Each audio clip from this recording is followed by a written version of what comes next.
കോടികൾ വെട്ടിച്ച കള്ളന്മാർ ലണ്ടനിൽ ഇന്ത്യയെ വെടിവിളിച്ച് സൂക്ഷിക്കുന്നു. രാഹുൽ ഗാന്ധിയെ കുറ്റക്കാരനെന്ന് കണ്ടുപിടിച്ചതിന്റെ 1001 ആവേശം കാട്ടിയിരുന്നെങ്കിൽ മോദി സർക്കാരിന് മറ്റു 2 മോദിമാരെ നീതി. ആരാണ് ഇന്ത്യക്ക് ശരിക്കും രാഹുൽ ഗാന്ധി? അതറിയാൻ ചരിത്ര വഴിയെ ഒന്ന് നടക്കണം. 200 കൊല്ലത്തോളം ഇന്ത്യയെ വരിഞ്ഞു മുറുക്കിയ ബ്രിട്ടീഷ് സാമ്രാജ്യത്തിന്റെ അടിമയെ നടത്താൻ മഹാത്മാഗാന്ധിക്ക് ഒപ്പം ഒട്ടും പിന്നിലല്ലാതെ ഒപ്പത്തിനൊപ്പം മറ്റൊരാളുണ്ടായിരുന്നു. ഗാന്ധിജിയെ ബാപ്പുജി എന്ന് വിളിച്ച ഇന്ത്യ അദ്ദേഹത്തെ പണ്ഡിറ്റ്ജി എന്ന് വിളിച്ചു. അദ്ദേഹമായിരുന്നു ഇന്ത്യയുടെ ആത്മാവിനെ കണ്ടെത്തിയ ജവഹർലാൽ നെഹ്റു. ഗാന്ധിജിയെ നാഥുറാം ഗോഡ്സെയും അദ്ദേഹത്തിന്റെ പ്രത്യയശാസ്ത്രവും വെടിവെച്ചു വന്നപ്പോൾ വിറങ്ങിച്ചു പോയ ഇന്ത്യയെ ആ നടുക്കത്തിൽ നിന്നും മുന്നോട്ട് നയിച്ച ദീർഘദർശിയായ ഭരണാധികാരി. ഡിസ്കവറി ഓഫ് ഇന്ത്യയിലൂടെ അദ്ദേഹം ഇന്ത്യയുടെ ആത്മാവിലേക്ക് ഇറങ്ങി. ലോക 2 ദുരന്തങ്ങളായിരുന്നു യൗവനത്തിന് മുൻപ് രാഹുലിന്റെ സമ്പാദ്യം. ഇന്ത്യയിൽ നടത്തുകയാണ് ഭരണകൂടവും ഇന്ത്യയുടെ ചോരയൂറ്റുന്ന കാട്ടുക. 1975 സമാനമാണ് നിലവിലെ സാഹചര്യം.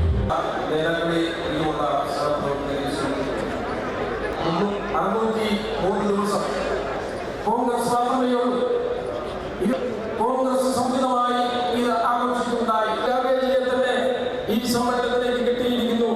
പിന്നോക്ക വിഭാഗത്തിൽ നിന്നും വളർന്നു വന്ന ആ നേതാവ് മറ്റുള്ള എല്ലാവരെയും ഒറ്റവാക്കിൽ സ്വാഗതം പറഞ്ഞുകൊണ്ട് ഞാൻ എന്റെ വാക്കുകൾ അവസാനിപ്പിക്കുന്നു. നന്ദി, നമസ്കാരം. 1921 സെപ്റ്റംബർ 3 തിരുനെൽവേലിയിൽ വെച്ചായിരുന്നു ചരിത്ര പ്രസിദ്ധമായ ആ കൂടിക്കാഴ്ച. കൂടി വഴി നടക്കാനുള്ള അവർണരുടെ അവകാശ നിഷേധത്തെയും ഗാന്ധിജിയുടെ ശ്രദ്ധയിലേക്ക് ചേർത്തത് ആ കൂടിക്കാഴ്ച. തുടർന്ന് 1923 മാധവനെത്തി. പൊതുവഴിയിൽ വഴി നടക്കാൻ അവകാശമില്ലാത്തവരുടെ പ്രതിനിധിയായി സമ്മേളനത്തിൽ ബാക്കുലെ പ്രോജ്വലമാക്കിയ 603 സത്യഗ്രഹത്തിന് ശ്രീനാരായണ ഗുരുവുമായി സംവാദം നടത്തിയാണ് സത്യഗ്രഹികൾക്ക് താമസിക്കാനായി. അയുദ്ധത്തിനെതിരായി ഇന്ത്യയിൽ വൈക്കം സത്യഗ്രഹത്തിലാണ്. നാട് കടന്നു വന്ന വഴികൾ, ആ വഴികളിലെ തീക്കനലുകൾ, അതൊക്കെ ഒന്ന് അവർക്ക് കാട്ടിക്കൊടുക്കാനും ബോധ്യപ്പെടുത്താനും ചരിത്രപരമായ ഒരു യാഥാർത്ഥ്യം അവരെ മനസ്സിലേക്ക് എത്തിക്കാനുമുള്ള ഒരു തീവ്രമായ ശ്രമത്തിന്റെ ഭാഗമാണ് കേരള പ്രദേശ് കോൺഗ്രസ് കമ്മിറ്റി ഈ വൈക്കം സത്യാഗ്രഹത്തിന്റെ 100ാം വാർഷികം ആഘോഷിക്കാൻ തീരുമാനിച്ചത്. ഇവിടെ കടന്നു വന്നിരിക്കുന്ന ജനലക്ഷങ്ങൾ അതിന് സാക്ഷിത്വം വഹിക്കുന്നു എന്നതിലേറെ സന്തോഷമുണ്ട്. നിങ്ങളുടെ പങ്കാളിത്തം എന്നെ അത്ഭുതപ്പെടുത്തുന്നു, എന്നെ സന്തോഷവാനാക്കുന്നു. ഈ സാന്നിധ്യം കേരളത്തിലെ രാഷ്ട്രീയ രംഗത്ത് കോൺഗ്രസിന് അങ്ങോട്ടുള്ള പോരാട്ടത്തിലും ഇന്റർനാഷണൽ കോൺഗ്രസിന് ഉണ്ടാകണമെന്ന് ഞാൻ ആഗ്രഹിക്കുന്നു, ആവശ്യപ്പെടുന്നു നിങ്ങളോട്. ഈ പോരാട്ടത്തിന് വൈക്കം സത്യാഗ്രഹത്തിന്റെ തീവ്രമായ പോരാട്ട വീരങ്ങൾ നിങ്ങളുടെ മുമ്പിൽ പറയണമെങ്കിൽ, പറഞ്ഞു തീർക്കണമെങ്കിൽ മണിക്കൂറുകൾ എടുക്കും. ഞാൻ അതുകൊണ്ട് വളരെ ബ്രീഫ് ചെയ്യാണ്. ഈ സമരം ഐക്യത്തിനെതിരെയുള്ള സമരമായിരുന്നു. അവർണന്മാരും സവർണന്മാരും തമ്മിലുള്ള പോരാട്ടം. അവർണന്മാർക്ക് സവർണന്മാരുടെ മുമ്പിൽ നടന്നുകൂടാ, സവർണന്മാരുടെ മുമ്പിൽ പ്രത്യക്ഷപ്പെട്ടുകൂടാ, സവർണന്മാരിലേക്ക് അമ്പലങ്ങളിൽ പോയിക്കൂടാ.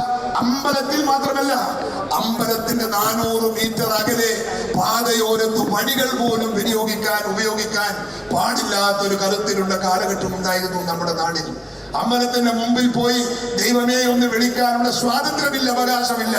ദൈവത്തെ പോലും വിളിക്കാൻ സ്വാതന്ത്ര്യമില്ലാത്തൊരു ജനസമൂഹം കരുത്തിലുള്ള രാഷ്ട്രീയ കാലഘട്ടത്തിൽ ജീവിച്ചിരുന്നു എന്ന് പറയുമ്പോൾ എത്രമാത്രം തീവ്രമായ പോരാട്ടത്തിന് ശേഷമാണ് ഐക്യം മാറ്റി കിട്ടിയത് എന്നറിയാനും അത് പുതിയ തലമുറ മനസ്സിലാക്കാനും അവർക്ക് ബാധ്യതയുണ്ട്.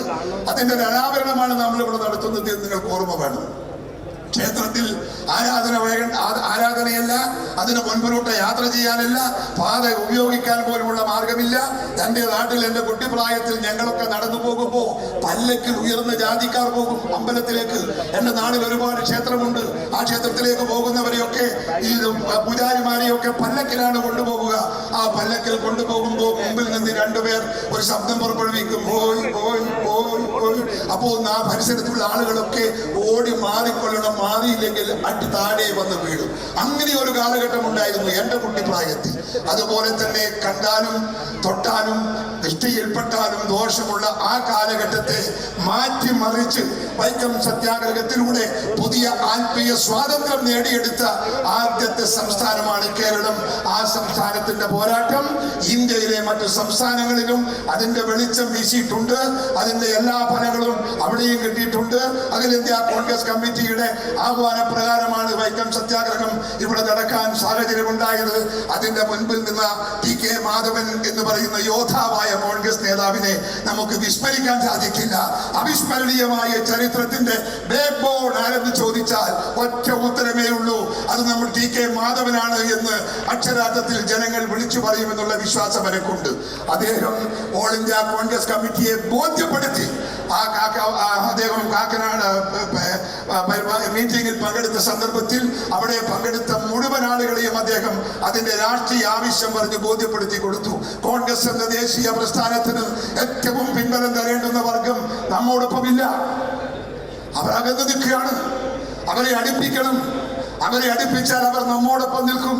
ഇന്ത്യൻ രാഷ്ട്രീയ മണ്ഡലത്തിൽ ചോദ്യം ചെയ്യാൻ സാധിക്കാത്ത ഒരു ദേശീയ പ്രസ്ഥാനമായി ഇന്ത്യൻ നാഷണൽ കോൺഗ്രസ് മാറും എന്ന് അദ്ദേഹം പറഞ്ഞ വാക്കുകൾ അവിടെ ഇരുന്ന ആളുകൾ സാഹൂതം ചർച്ച ചെയ്തപ്പോ അക്ഷരാർത്ഥത്തിൽ ശരിയെന്ന് ബോധ്യം വന്നപ്പോഴാണ് all India Congress committee Vaikom സത്യാഗ്രഹത്തിന് അനുമതി നൽകിയത്. ഇത് നടത്തിയത് കോൺഗ്രസ് ആണെന്ന് ഓർക്കണം നിങ്ങൾ. ഇന്ത്യൻ നാഷണൽ കോൺഗ്രസ് ആണ്.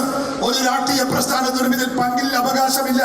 ഇന്ത്യൻ നാഷണൽ കോൺഗ്രസിന്റെ അഖിലേന്ത്യാ കമ്മിറ്റിയുടെ ശുപാർശയും ആഹ്വാനവും അനുസരിച്ചുകൊണ്ടാണ് നമ്മൾ ഈ വൈക്കം സത്യാഗ്രഹം ഇവിടെ ആരംഭിച്ചതും അത് സാക്ഷാത്കരിച്ചതും അത് ഫലവത്തായതും അത് വിജയിച്ചതും ജനകീയ പോരാട്ടത്തിലൂടെ അവകാശങ്ങൾ നേടിയെടുത്തതുമൊക്കെ ഇന്ത്യൻ നാഷണൽ കോൺഗ്രസിന്റെ പ്രവർത്തന ഫലമായിട്ടാണ് എന്ന് നിങ്ങൾക്ക് ഓർമ്മ വേണം. സ്വാതന്ത്ര്യ സമരത്തിലൂടെ നമ്മൾ ഇന്ത്യക്ക് രാഷ്ട്രീയ സ്വാതന്ത്ര്യം നേടിക്കൊടുത്തു. 47 ഓഗസ്റ്റ് 15 ഇന്ത്യ സ്വാതന്ത്ര്യമായത് ചെറിയ കാര്യമാണ് എന്ന് നിങ്ങൾക്ക് തോന്നുന്നുണ്ടോ? സൂര്യൻ അസ്തമിക്കാത്ത ബ്രിട്ടീഷ് സാമ്രാജ്യത്തോട് നിരായുധരായി പടവെട്ടി ഇന്ത്യക്ക് സ്വാതന്ത്ര്യം നേടിക്കൊടുത്തു. രാഷ്ട്രീയ സ്വാതന്ത്ര്യം. വീണ്ടും ഇന്ത്യക്ക് ആത്മീയ സ്വാതന്ത്ര്യം നേടിക്കൊടുത്ത രണ്ടാമത്തെ പോരാട്ടമാണ് വൈക്കം സത്യാഗ്രഹം എന്ന് നിങ്ങൾ ഓർക്കണം. അന്നും ഇന്നും രാജ്യത്തിന്റെ നല്ലതിനെ മാത്രം ലക്ഷ്യം വെച്ചുകൊണ്ട് മുൻപോട്ട് പോയ ഒരു രാഷ്ട്രീയ പ്രസ്ഥാനം ഇന്ത്യൻ നാഷണൽ കോൺഗ്രസ് മാത്രമേ ഉള്ളൂ. അകന്നു നിന്ന ഒരു സമൂഹമായിരുന്നു ഇന്ത്യ. സ്വാതന്ത്ര്യം കിട്ടുമ്പോൾ ഈ രാജ്യത്ത് ജാതികൾ വേറെ, മതങ്ങൾ വേറെ, ഭാഷകൾ വേറെ, സംസ്കാരങ്ങൾ വേറെ, ആചാരങ്ങൾ വേറെ, അനുഷ്ഠാനങ്ങൾ വേറെ, എല്ലാം വൈവിധ്യത്തിന്റെ മണ്ണ. ഈ വൈവിധ്യങ്ങളെ കോർത്തിണക്കിക്കൊണ്ട് ഇന്ത്യ രാജ്യത്തിന്റെ അഖണ്ഡത കാത്തു സൂക്ഷിക്കാൻ സാധിക്കുമെന്ന് ലോകത്തിൽ ആരും കരുതിയിട്ടില്ല. ഒരു ചരിത്രകാരൻ കരുതിയിട്ടില്ല, ഒരു രാഷ്ട്രമീമാംസകൻ കരുതിയിട്ടില്ല, ഒരു ഭരണാധികാരി കരുതിയിട്ടില്ല. ഈ വൈരുദ്ധ്യങ്ങളെ കോർത്തിണക്കാൻ സാധിക്കില്ല. ഇന്ത്യ ഒരു ബഹുരാഷ്ട്രമാണ്. ആ ബഹുരാഷ്ട്രത്തെ ഒരുമിപ്പിക്കാൻ പണ്ഡിത ജവഹർലാൽ നെഹ്റുവിന് സാധിക്കില്ലെന്ന് വിശ്വസിച്ചവരാ ലോകത്തിലെ എല്ലാ ഭരണാധികാരികളും. പക്ഷേ കാലം മാറി, അതുപോലെ എല്ലാം മാറി. ഇന്ത്യ രാജ്യത്ത് ഈ വൈരുദ്ധ്യങ്ങളെ എല്ലാം കോർത്തിണക്കി കൊണ്ടുപോകാൻ വ്യത്യസ്തമായ ഭാഷകളും വ്യത്യസ്തമായ സംസ്കാരങ്ങളും വ്യത്യസ്തമായ ആചാരങ്ങളും വ്യത്യസ്തമായ അനുഷ്ഠാനങ്ങളും വ്യത്യസ്തമായ സംസ്കാരങ്ങളും ഇതിനെയൊക്കെ കോർത്തിണക്കിക്കൊണ്ട് ഇവിടെ 75 വർഷക്കാലം പിന്നിടാൻ നമുക്ക് സാധിച്ചു. ആരാണ് അതിന്റെ പിറകിൽ പ്രേരക ശക്തി? നരേന്ദ്രമോദിയുടെ BJP ആണോ, അതല്ല ഇന്ത്യൻ നാഷണൽ കോൺഗ്രസ് ആണോ എന്ന് ഈ രാജ്യത്തെ സാമാന്യ ബുദ്ധിയുള്ളവർ ആലോചിക്കണം. കോൺഗ്രസ് എന്ന് പറയുന്ന വികാരമുണ്ടല്ലോ, എല്ലാ സംസ്ഥാനത്തുമുള്ള കോൺഗ്രസിന്റെ വികാരം, എല്ലാ സംസ്കാരത്തിലുമുള്ള കോൺഗ്രസിന്റെ വികാരം, എല്ലാ ഭാഷകളിലുമുള്ള കോൺഗ്രസിന്റെ വികാരം, എല്ലാ സംസ്കാരത്തിലുമുള്ള കോൺഗ്രസിന്റെ വികാരം. ആ കോൺഗ്രസിന്റെ വികാരമാണ് ഇന്ത്യയിലെ വൈരുദ്ധ്യങ്ങളെ കോർത്തിണക്കുന്ന ഏക കണ്ണി എന്ന് ഈ രാജ്യം തിരിച്ചറിയേണ്ടതായിട്ടുണ്ട്. അതുകൊണ്ട് പ്രിയമുള്ളവരെ, ഇന്ത്യ രാജ്യത്ത് ജനകോടികളെ ഒന്നിപ്പിച്ചു നിർത്താൻ സാധിക്കുന്ന ഏക രാഷ്ട്രീയ പ്രസ്ഥാനം ഇന്ത്യൻ നാഷണൽ കോൺഗ്രസ് ആണ്. സ്നേഹിക്കാനും ഒരുമിക്കാനും ഒന്നാവാനും ഇന്ത്യ രാജ്യത്ത് ഭരണപരമായ സ്വാധീനം ചെലുത്തി ഇന്ത്യ രാജ്യത്ത് മുമ്പോട്ട് കൊണ്ടുപോകുന്നത് ഇന്ത്യൻ നാഷണൽ കോൺഗ്രസ്. ഇതേ ഇന്നിപ്പോ പ്രിയപ്പെട്ട രാഹുൽജി 4000 കിലോമീറ്റർ യാത്ര ചെയ്ത് അദ്ദേഹം ജനങ്ങളോട് പറഞ്ഞത് എന്താ? അദ്ദേഹം ഇത്രയും കിലോമീറ്റർ താണ്ടി ജനസമൂഹത്തെ, ജനലക്ഷങ്ങളെ അഭിസംബോധന ചെയ്തുകൊണ്ട് ഓരോ യോഗത്തിലും ഓരോ ഇന്ററാക്ഷനിലും അദ്ദേഹം പറഞ്ഞത് എന്താ? കോൺഗ്രസിനെ ജയിപ്പിക്കണമെന്നല്ല, എനിക്ക് അധികാരം വേണമെന്നല്ല, എന്നെ പ്രധാനമന്ത്രി ആക്കണമെന്നല്ല, ഇന്ത്യ രാജ്യത്തിലെ വൈവിധ്യങ്ങളെ, വ്യത്യസ്തതകളെ മനുഷ്യ സ്നേഹത്തിന്റെ തൂലികയിൽ തുന്നിച്ചേർത്ത് ഒന്നായി, ഒറ്റക്കെട്ടായി, ഒരു ജാതിയായി, ഒരു മതമായി, ഒരു മനുഷ്യനായി ഒരുമിച്ച് ജീവിച്ച് ഈ രാഷ്ട്രത്തിന്റെ അസ്തിത്വം കാത്തു സൂക്ഷിക്കണം എന്ന രാഹുൽ ഗാന്ധി ലക്ഷോപലക്ഷം ആളുകളോട് ഈ നടത്തത്തിൽ അദ്ദേഹം ആവശ്യപ്പെട്ട ഏക രാഷ്ട്രീയ ലക്ഷ്യം ഇവിടെ ഒന്നിപ്പിക്കാനും ഒരുമിപ്പിക്കാനും ഒരു ശക്തിയേ ഉള്ളൂ. ആ ശക്തി ഇന്ത്യൻ നാഷണൽ കോൺഗ്രസ്. ആ കോൺഗ്രസിനെ നയിക്കുന്ന രാഹുൽജിയുടെ അദ്ദേഹത്തിന്റെ മുദ്രാവാക്യം നെഞ്ചിലേറ്റാനും അദ്ദേഹത്തിന് പിന്തുണ പ്രഖ്യാപിക്കാനും പിൻബലം നൽകാനും അദ്ദേഹത്തിന്റെ പ്രവർത്തനങ്ങൾക്ക് വേണ്ടി ചാവേറാകാനും ഇന്ത്യയിലെ, കേരളത്തിലെ കോൺഗ്രസ് പ്രവർത്തകന്മാർ തയ്യാറാകണം എന്ന് മാത്രമേ ഞാൻ ഈ സന്ദർഭത്തിൽ ആവശ്യപ്പെടുന്നുള്ളൂ. ഈ മഹാസമ്മേളനത്തിൽ പങ്കെടുത്ത നിങ്ങളോട് കേരള പ്രദേശ് കോൺഗ്രസ് കമ്മിറ്റിയുടെ നന്ദി രേഖപ്പെടുത്തുന്നു. എന്റെ ബഹുമാനായ ഓൾ ഇന്ത്യ പ്രസിഡന്റിനോട് എന്റെ പ്രത്യേക നന്ദി അറിയിക്കുന്നു. അദ്ദേഹത്തിന്റെ സാന്നിധ്യം എനിക്ക് വളരെയേറെ ആത്മവിശ്വാസം പകർന്നു, ആനന്ദകരമാക്കി. അദ്ദേഹത്തിന് അഭിവാദ്യങ്ങൾ തേരുന്നു. എല്ലാവർക്കും ആശംസകൾ നേർന്നുകൊണ്ട് എന്റെ വാക്കുകൾ ഉപസംഹരിക്കുന്നു. നമസ്കാരം. ജയ് ഹിന്ദ്. പ്രിയപ്പെട്ട രാഹുൽജിയുടെ സന്ദേശം നൽകുന്നതിനായി രാഷ്ട്രീയകാര്യ സമിതി അംഗം KC ജോസഫ് അവരുടെ ക്ഷണിക്കുന്നു.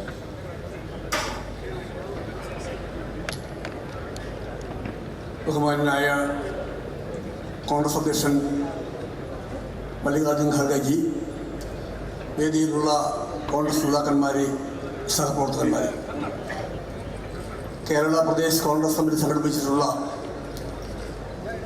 വൈക്കം സത്യാഗ്രഹ ശതാബ്ദി ആഘോഷങ്ങൾക്ക് സമാദരണീയനായ പ്രിയങ്കരനായ കോൺഗ്രസിന്റെ മുൻ പ്രസിഡന്റ് ശ്രീ രാഹുൽജി സംഘാരം. Today marks the 100th anniversary of the Vaikom Satyagraha, a significant victory in the battle of equality for all against caste-based discrimination in Kerala and in India as a whole. It is difficult for us a century later to imagine the oppressive atmosphere of the caste-based discrimination in Kerala back then. The Vaikom Sri Mahadeva temple, like many other temples in Kerala, did not allow people from backward caste and Dalit communities to either enter the temple or even walk on the roads surrounding it.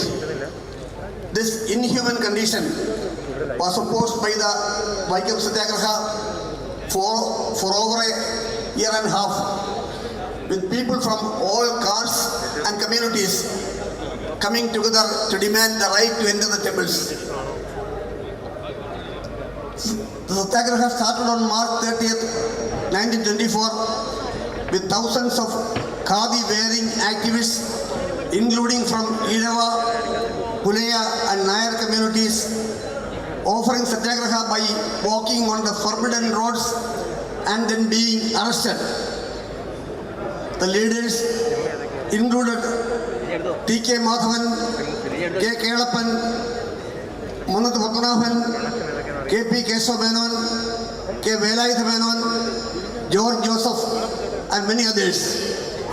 Prominent leaders who inspired and encouraged the movement included Srinarayana Guru, Chattambi Swamigal, Mahatma Gandhi, Periyar E.V. Ramaswamy Naikar and C. Rajagopalachaari.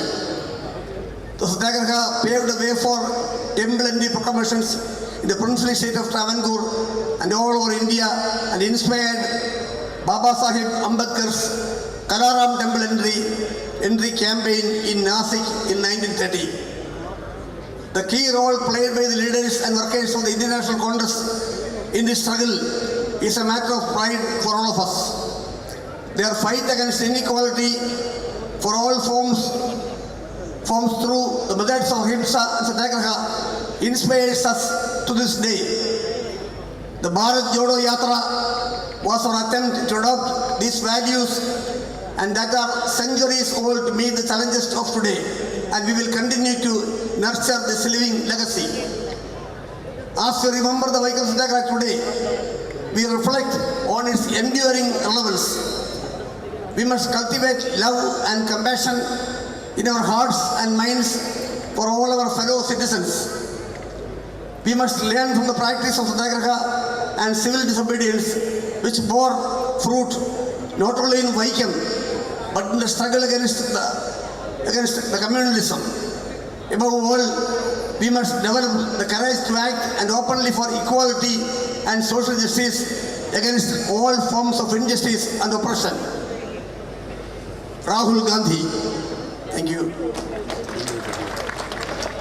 Vaikom സത്യാഗ്രഹത്തിൻ്റെ 100ാം വാർഷികം നാം ഇവിടെ ആഘോഷിക്കുന്നത് Indian സ്വാതന്ത്ര്യ സമരത്തിന് ആവേശം പകർന്ന കേരളത്തിൻ്റെ നവോത്ഥാന ചരിത്രത്തിലെ വിപ്ലവകരമായ ഒരു വ്യതിയാനത്തിന് നേതൃത്വം നൽകിയ വൈക്കം സത്യാഗ്രഹം ഒരു പുനർവായനയ്ക്ക് വിധേയമാക്കാൻ വേണ്ടിയാണ്. KPCC ഇവിടെ പ്രസിഡന്റ് പറഞ്ഞു, വൈക്കം സത്യാഗ്രഹം എന്ന സാമൂഹ്യ വിപ്ലവത്തിന് നേതൃത്വം നൽകിയ സമരത്തിൻ്റെ നേരവകാശികൾ ഇന്ത്യൻ നാഷണൽ കോൺഗ്രസ് മാത്രമാണ്. കാക്കനഡ സമ്മേളനത്തിൽ അന്ന് മൗലാന മുഹമ്മദ് അലിയുടെ അധ്യക്ഷതയിൽ കോൺഗ്രസ് പ്രസിഡന്റ് അദ്ദേഹമായിരുന്നു. മഹാത്മജിയുടെ അനുഗ്രഹത്തോടുകൂടി അവിടെ കോൺഗ്രസിൻ്റെ സ്വാതന്ത്ര്യ സമരത്തിലെ കർമ്മ പരിപാടികളിൽ പ്രധാനപ്പെട്ട ഒന്നായിരുന്നു അയിത്തോച്ചാടനം. മദ്യവർജനവും ഖാദി പ്രചരണവുമായിരുന്നു മഹാത്മാഗാന്ധിയുടെ നേതൃത്വത്തിൽ ഇന്ത്യൻ നാഷണൽ കോൺഗ്രസ് സ്വാതന്ത്ര്യ സമരത്തിന് കർമ്മ പരിപാടികളായി ജനങ്ങളുടെ മുമ്പിൽ വെച്ചത്. അതിന് 1917 മുതൽ കോൺഗ്രസിന്റെയും SNDPയുടെയും നേതാവായ ശ്രീ TK മാധവൻ നിരന്തരമായി നടത്തിയ ശ്രമമാണ് 23 കാക്കനഡ സമ്മേളനം അയിത്തോച്ചാടനത്തിന് വേണ്ടിയുള്ള ശക്തമായ പ്രക്ഷോഭത്തിന് ആഹ്വാനം ചെയ്തത്. അതാണ് 1924 ഇന്നത്തെ 100 വർഷം മുമ്പ് ഇന്നേക്കുള്ള ഈ മാർച്ച് 30 ഈ മഹാദേവ ക്ഷേത്രത്തിൻ്റെ വഴിയിലൂടെ അരങ്ങേറിയ ആ വലിയ സമരം തുടക്കമായിരുന്നു. 603 ദിവസം നീണ്ടു നിന്ന സമരം കേരളത്തിൻ്റെ സാമൂഹ്യ ചരിത്രത്തെ മാത്രമല്ല ഇന്ത്യയിൽ സമത്വത്തിന് വേണ്ടിയുള്ള എല്ലാ തരത്തിലുള്ള ജാതി ഉച്ചനീചത്വത്തിന് എതിരായിട്ടുള്ള ഒരു വലിയ യുദ്ധമായിരുന്നു എന്നുള്ള കാര്യം ഈ അവസരത്തിൽ നമുക്ക് സ്മരിക്കണം. KPCC തീരുമാനമെടുത്തു. ആ സമരത്തിൽ പങ്കാളികളാകാൻ SNDP മുന്നോട്ട് വന്നു. ശ്രീ TK മാധവനും SNDPയുടെ നേതാവായിരുന്നു. ആ സമരത്തിൽ മഹാത്മാഗാന്ധിയുടെ ഉപദേശമനുസരിച്ചാണ് ശ്രീ മന്തട്ട് പത്മനാഭൻ NSSന്റെ നേതൃത്വത്തിൽ 500 പേരുടെ ഒരു സവർണ ജാഥ തിരുവിതാംകൂറിന്റെ അന്നത്തെ അധികാരി റീജന്റ് മഹാറാണിയെ കാണാൻ ഒരു ഭീമഹർജി, ആയിരക്കണക്കിന് സവർണർ ഒപ്പിട്ട ഭീമഹർജിയുമായി പോയത്. ഇന്ന് കേരളത്തിന്റെ സാമൂഹ്യ അന്തരീക്ഷത്തിൽ നമ്മൾ ആ പശ്ചാത്തലത്തിൽ നിന്നുകൊണ്ടുകൊണ്ട് ചിന്തിക്കുക. KPCC നേതൃത്വം നൽകിയ സമരം, SNDP പൂർണ്ണമായി പങ്കാളികളായ സമരം, NSS സജീവമായി സവർണ മേധാവിത്വത്തിനെതിരെ അതിശക്തമായി അണിനിരുന്ന ഒരു സമരം. അങ്ങനെ ഒരു സമരം അതിന് മുമ്പോ അതിനുശേഷമോ കേരളത്തിന്റെ ചരിത്രത്തിൽ ഉണ്ടായിട്ടില്ല. അതിന് നേരവകാശികൾ കോൺഗ്രസ് മാത്രമാണ്. കേരളത്തിന്റെ സാമൂഹ്യ നവോത്ഥാനത്തിന് ഞങ്ങളാണ് നേതൃത്വം നൽകുന്നത് എന്ന് ചിലർ അവകാശവാദങ്ങൾ പുറപ്പെടുവിക്കുമ്പോൾ സാമൂഹ്യ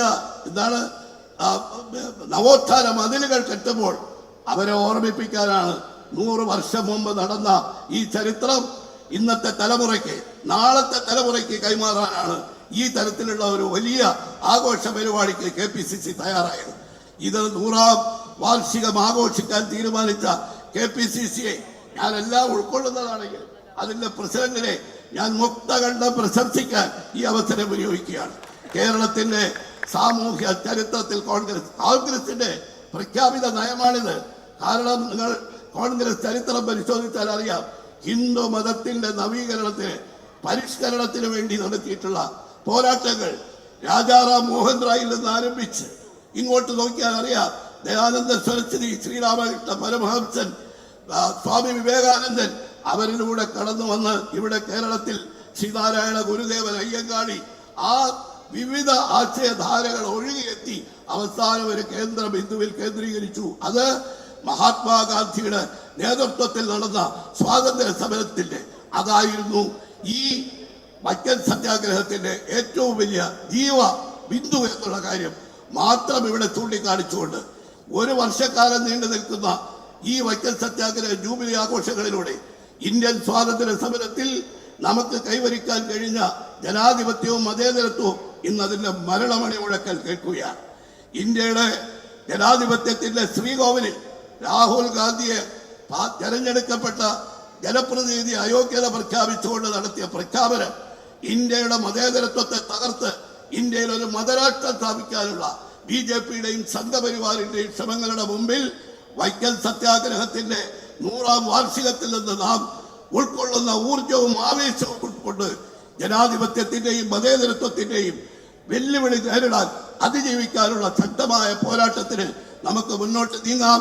അതാണ് വൈക്കം സത്യാഗ്രഹത്തിന്റെ 100ാം വാർഷികത്തിൽ നമുക്ക് വൈക്കം സത്യാഗ്രഹ ചരിത്രം നൽകുന്ന സന്ദേശം എന്ന് ഓർമ്മിച്ചുകൊണ്ട് ഞാൻ ഈ ആഘോഷ പരിപാടികൾക്ക് എല്ലാ വിജയാശംസകളും നേരുന്നു. നമസ്കാരം. ജയ് ഹിന്ദ്. ചരിത്രത്തിലെ ഏറ്റവും അവിസ്മരണീയമായ ഒരു മുഹൂർത്തത്തിന് 100ാം വർഷം ആഘോഷിക്കാനാണ് നമ്മളിവിടെ സമ്മേളിച്ചിരിക്കുന്നത്. ഇതിൻ്റെ 75ാം വാർഷികത്തിൽ പ്രിയപ്പെട്ട നമ്മുടെ നേതാവ് സോണിയാഗാന്ധി വൈക്കത്ത് വന്നത് ഞാൻ ഓർക്കുന്നു. സദ്ഭാവന യാത്രയുമായി പ്രിയങ്കരനായ നമ്മുടെ നേതാവ് രാജീവ് ഗാന്ധി ഇവിടെ വന്നത് ഞാൻ ഓർക്കുന്നു. ഒരുപക്ഷെ രാഷ്ട്രപിതാവ് ഏറ്റവും കൂടുതൽ സമയം ചെലവഴിച്ചത് വൈക്കം സത്യാഗ്രഹ വേളയിലായിരുന്നു. വൈക്കത്തെ കാട്ടിക്കുന്നിൽ വന്നിറങ്ങിയ ഗാന്ധിജി അധികാരി വർഗത്തോടും ജന്മിബൂർഷ വ്യക്താക്കളോടും ഇവിടെ വെച്ച് സംസാരിച്ച് ഈ സമരത്തെ അന്തിമ വിജയത്തിലേക്ക് എത്തിക്കാൻ വേണ്ടി പ്രയാസപ്പെട്ടതാണ്. ഒരു സമരം, ആ സമരത്തിന് വേണ്ടി ഇന്ത്യയിലെ മുഴുവൻ ജനങ്ങളെയും എത്തിച്ച ഗാന്ധിജിയുടെ സന്ദർശനമായിരുന്നു നമ്മൾ അവിടെ ഈ വൈക്കത്ത് കണ്ടത്. 100 വർഷങ്ങൾക്ക് മുമ്പ് കേരളത്തിൽ നിലനിന്നിരുന്ന അസമത്വത്തിനും ജാതീയതയ്ക്കും മാറുമറയ്ക്കാൻ സ്വാതന്ത്ര്യമില്ലാതിരുന്ന, വഴി നടക്കാൻ സ്വാതന്ത്ര്യമില്ലാതിരുന്ന ഒരു കാലഘട്ടത്തിന് ഇന്ത്യൻ നാഷണൽ കോൺഗ്രസ് നടത്തിയ ഐതിഹാസികമായ പോരാട്ടമാണ് വൈക്കം സത്യാഗ്രഹം. ഇന്ത്യൻ നാഷണൽ കോൺഗ്രസിന്റെ കാക്കിനാട സമ്മേളനത്തിൽ വെച്ചാണ് ഐത്തോച്ചാടന പ്രമേയം 33 വയസ്സ് മാത്രം പ്രായമുള്ള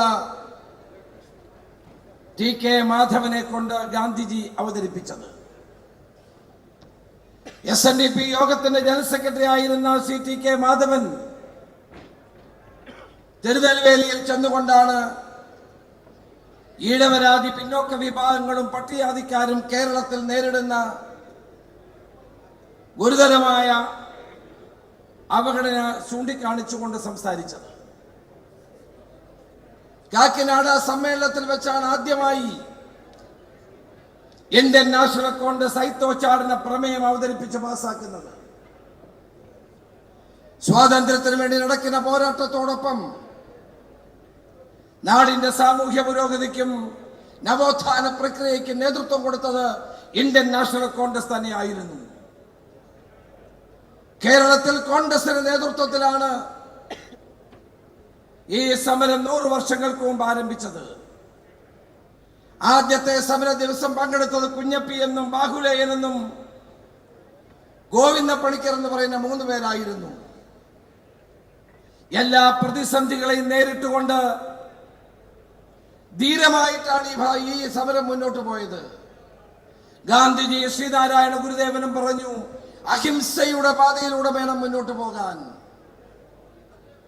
99 വെള്ളപ്പൊക്ക സമയത്ത് കഴുത്തിൽ വെള്ളം വരുന്ന, ആ കഴുത്തിൽ വരെ വെള്ളം വന്ന സമയത്ത് പോലും ആ വെള്ളത്തിൽ നിന്നുകൊണ്ട് സമരം നടത്തി. കണ്ണിൽ ചുണ്ണാമ്പെഴുതി, ഞെരിഞ്ഞിൽ വാരി വിതറി. സമരവീര്യത്തിന് യാതൊരു ശമനവും ഉണ്ടായില്ല. ജനങ്ങൾ ആവേശഭരിതമായ സമരത്തിലേക്ക് നടന്നുപോയി. തമിഴ്നാട്ടിൽ നിന്ന് തന്തൈ പെരിയോർ എന്ന് വിളിക്കുന്ന EVK അദ്ദേഹം ഇവിടെ വരികയുണ്ടായി. തന്തൈ പെരിയോറുടെ നേതൃത്വത്തിൽ നടത്തിയ സമരത്തെ തമിഴ്നാട്ടുകാർ ഇന്നും വൈക്കം വീരൻ എന്ന് പറഞ്ഞ അദ്ദേഹത്തെ അഭിമാനപൂർവ്വം അദ്ദേഹത്തെ അപദാനങ്ങൾ പാടി പുകഴ്ത്താറുണ്ട്. പഞ്ചാബിൽ നിന്ന് ആളുകൾ വന്നു. ഇന്ത്യയുടെ വിവിധ സംസ്ഥാനങ്ങളിൽ നിന്ന് ആളുകളോട് വന്നു.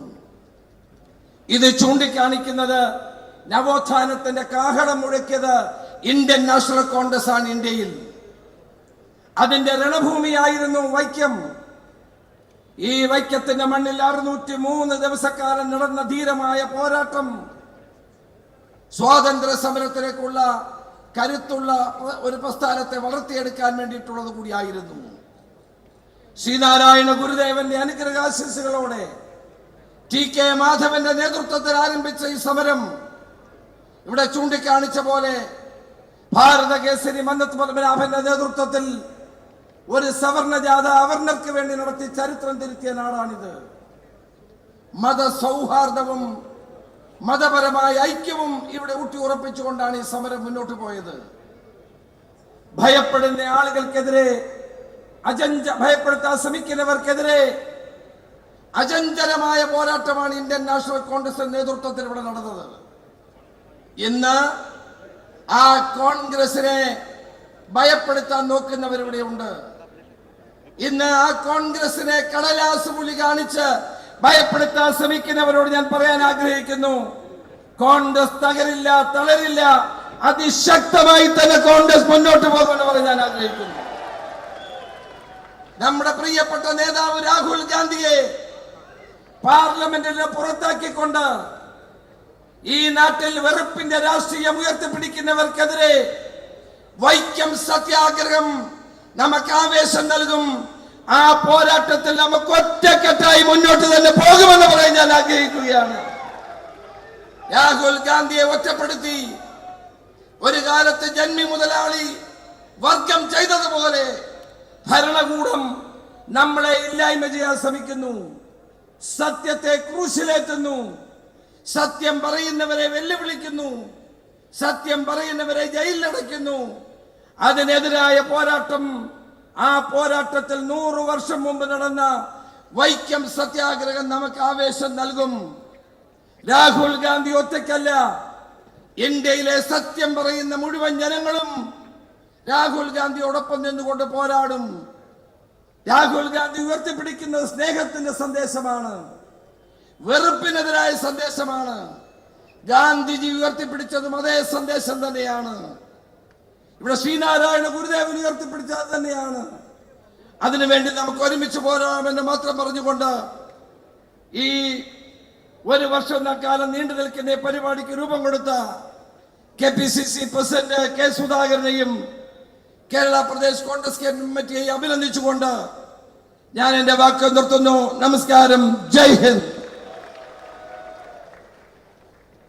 Respected AICC General Secretary Tariq Anwarji,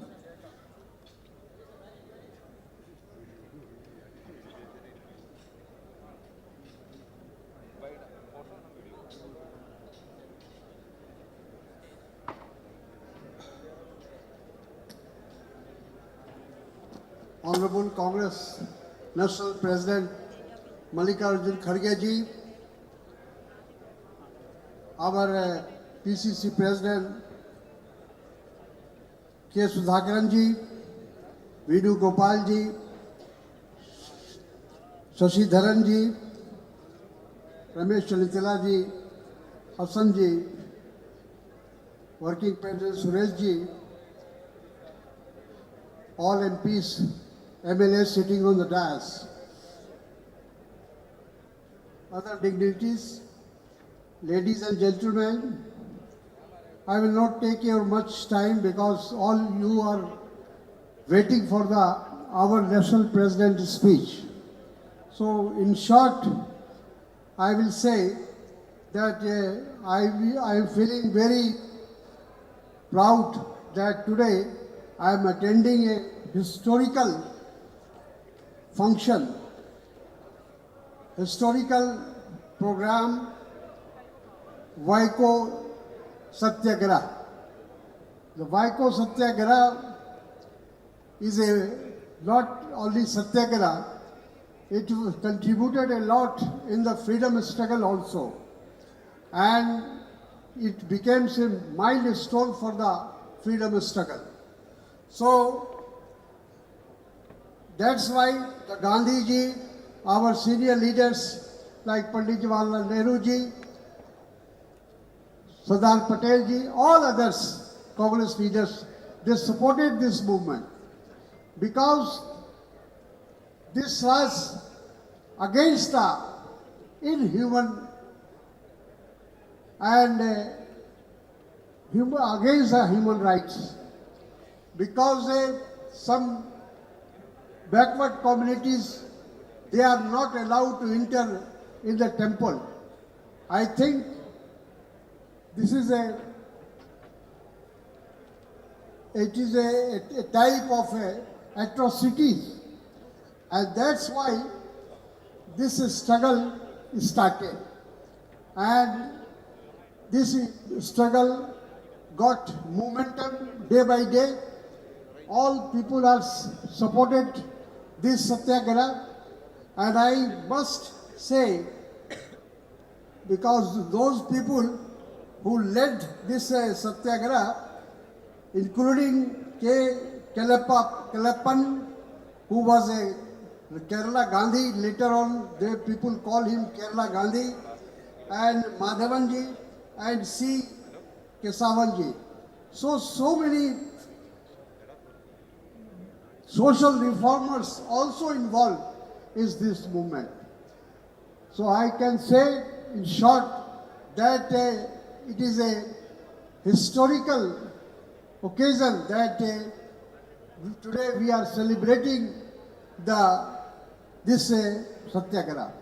I can say that the Congress party always stood behind this type of Satyagraha, this type of struggle, because we always fight, the Congress party always fight against any type of atrocities to any community, any caste.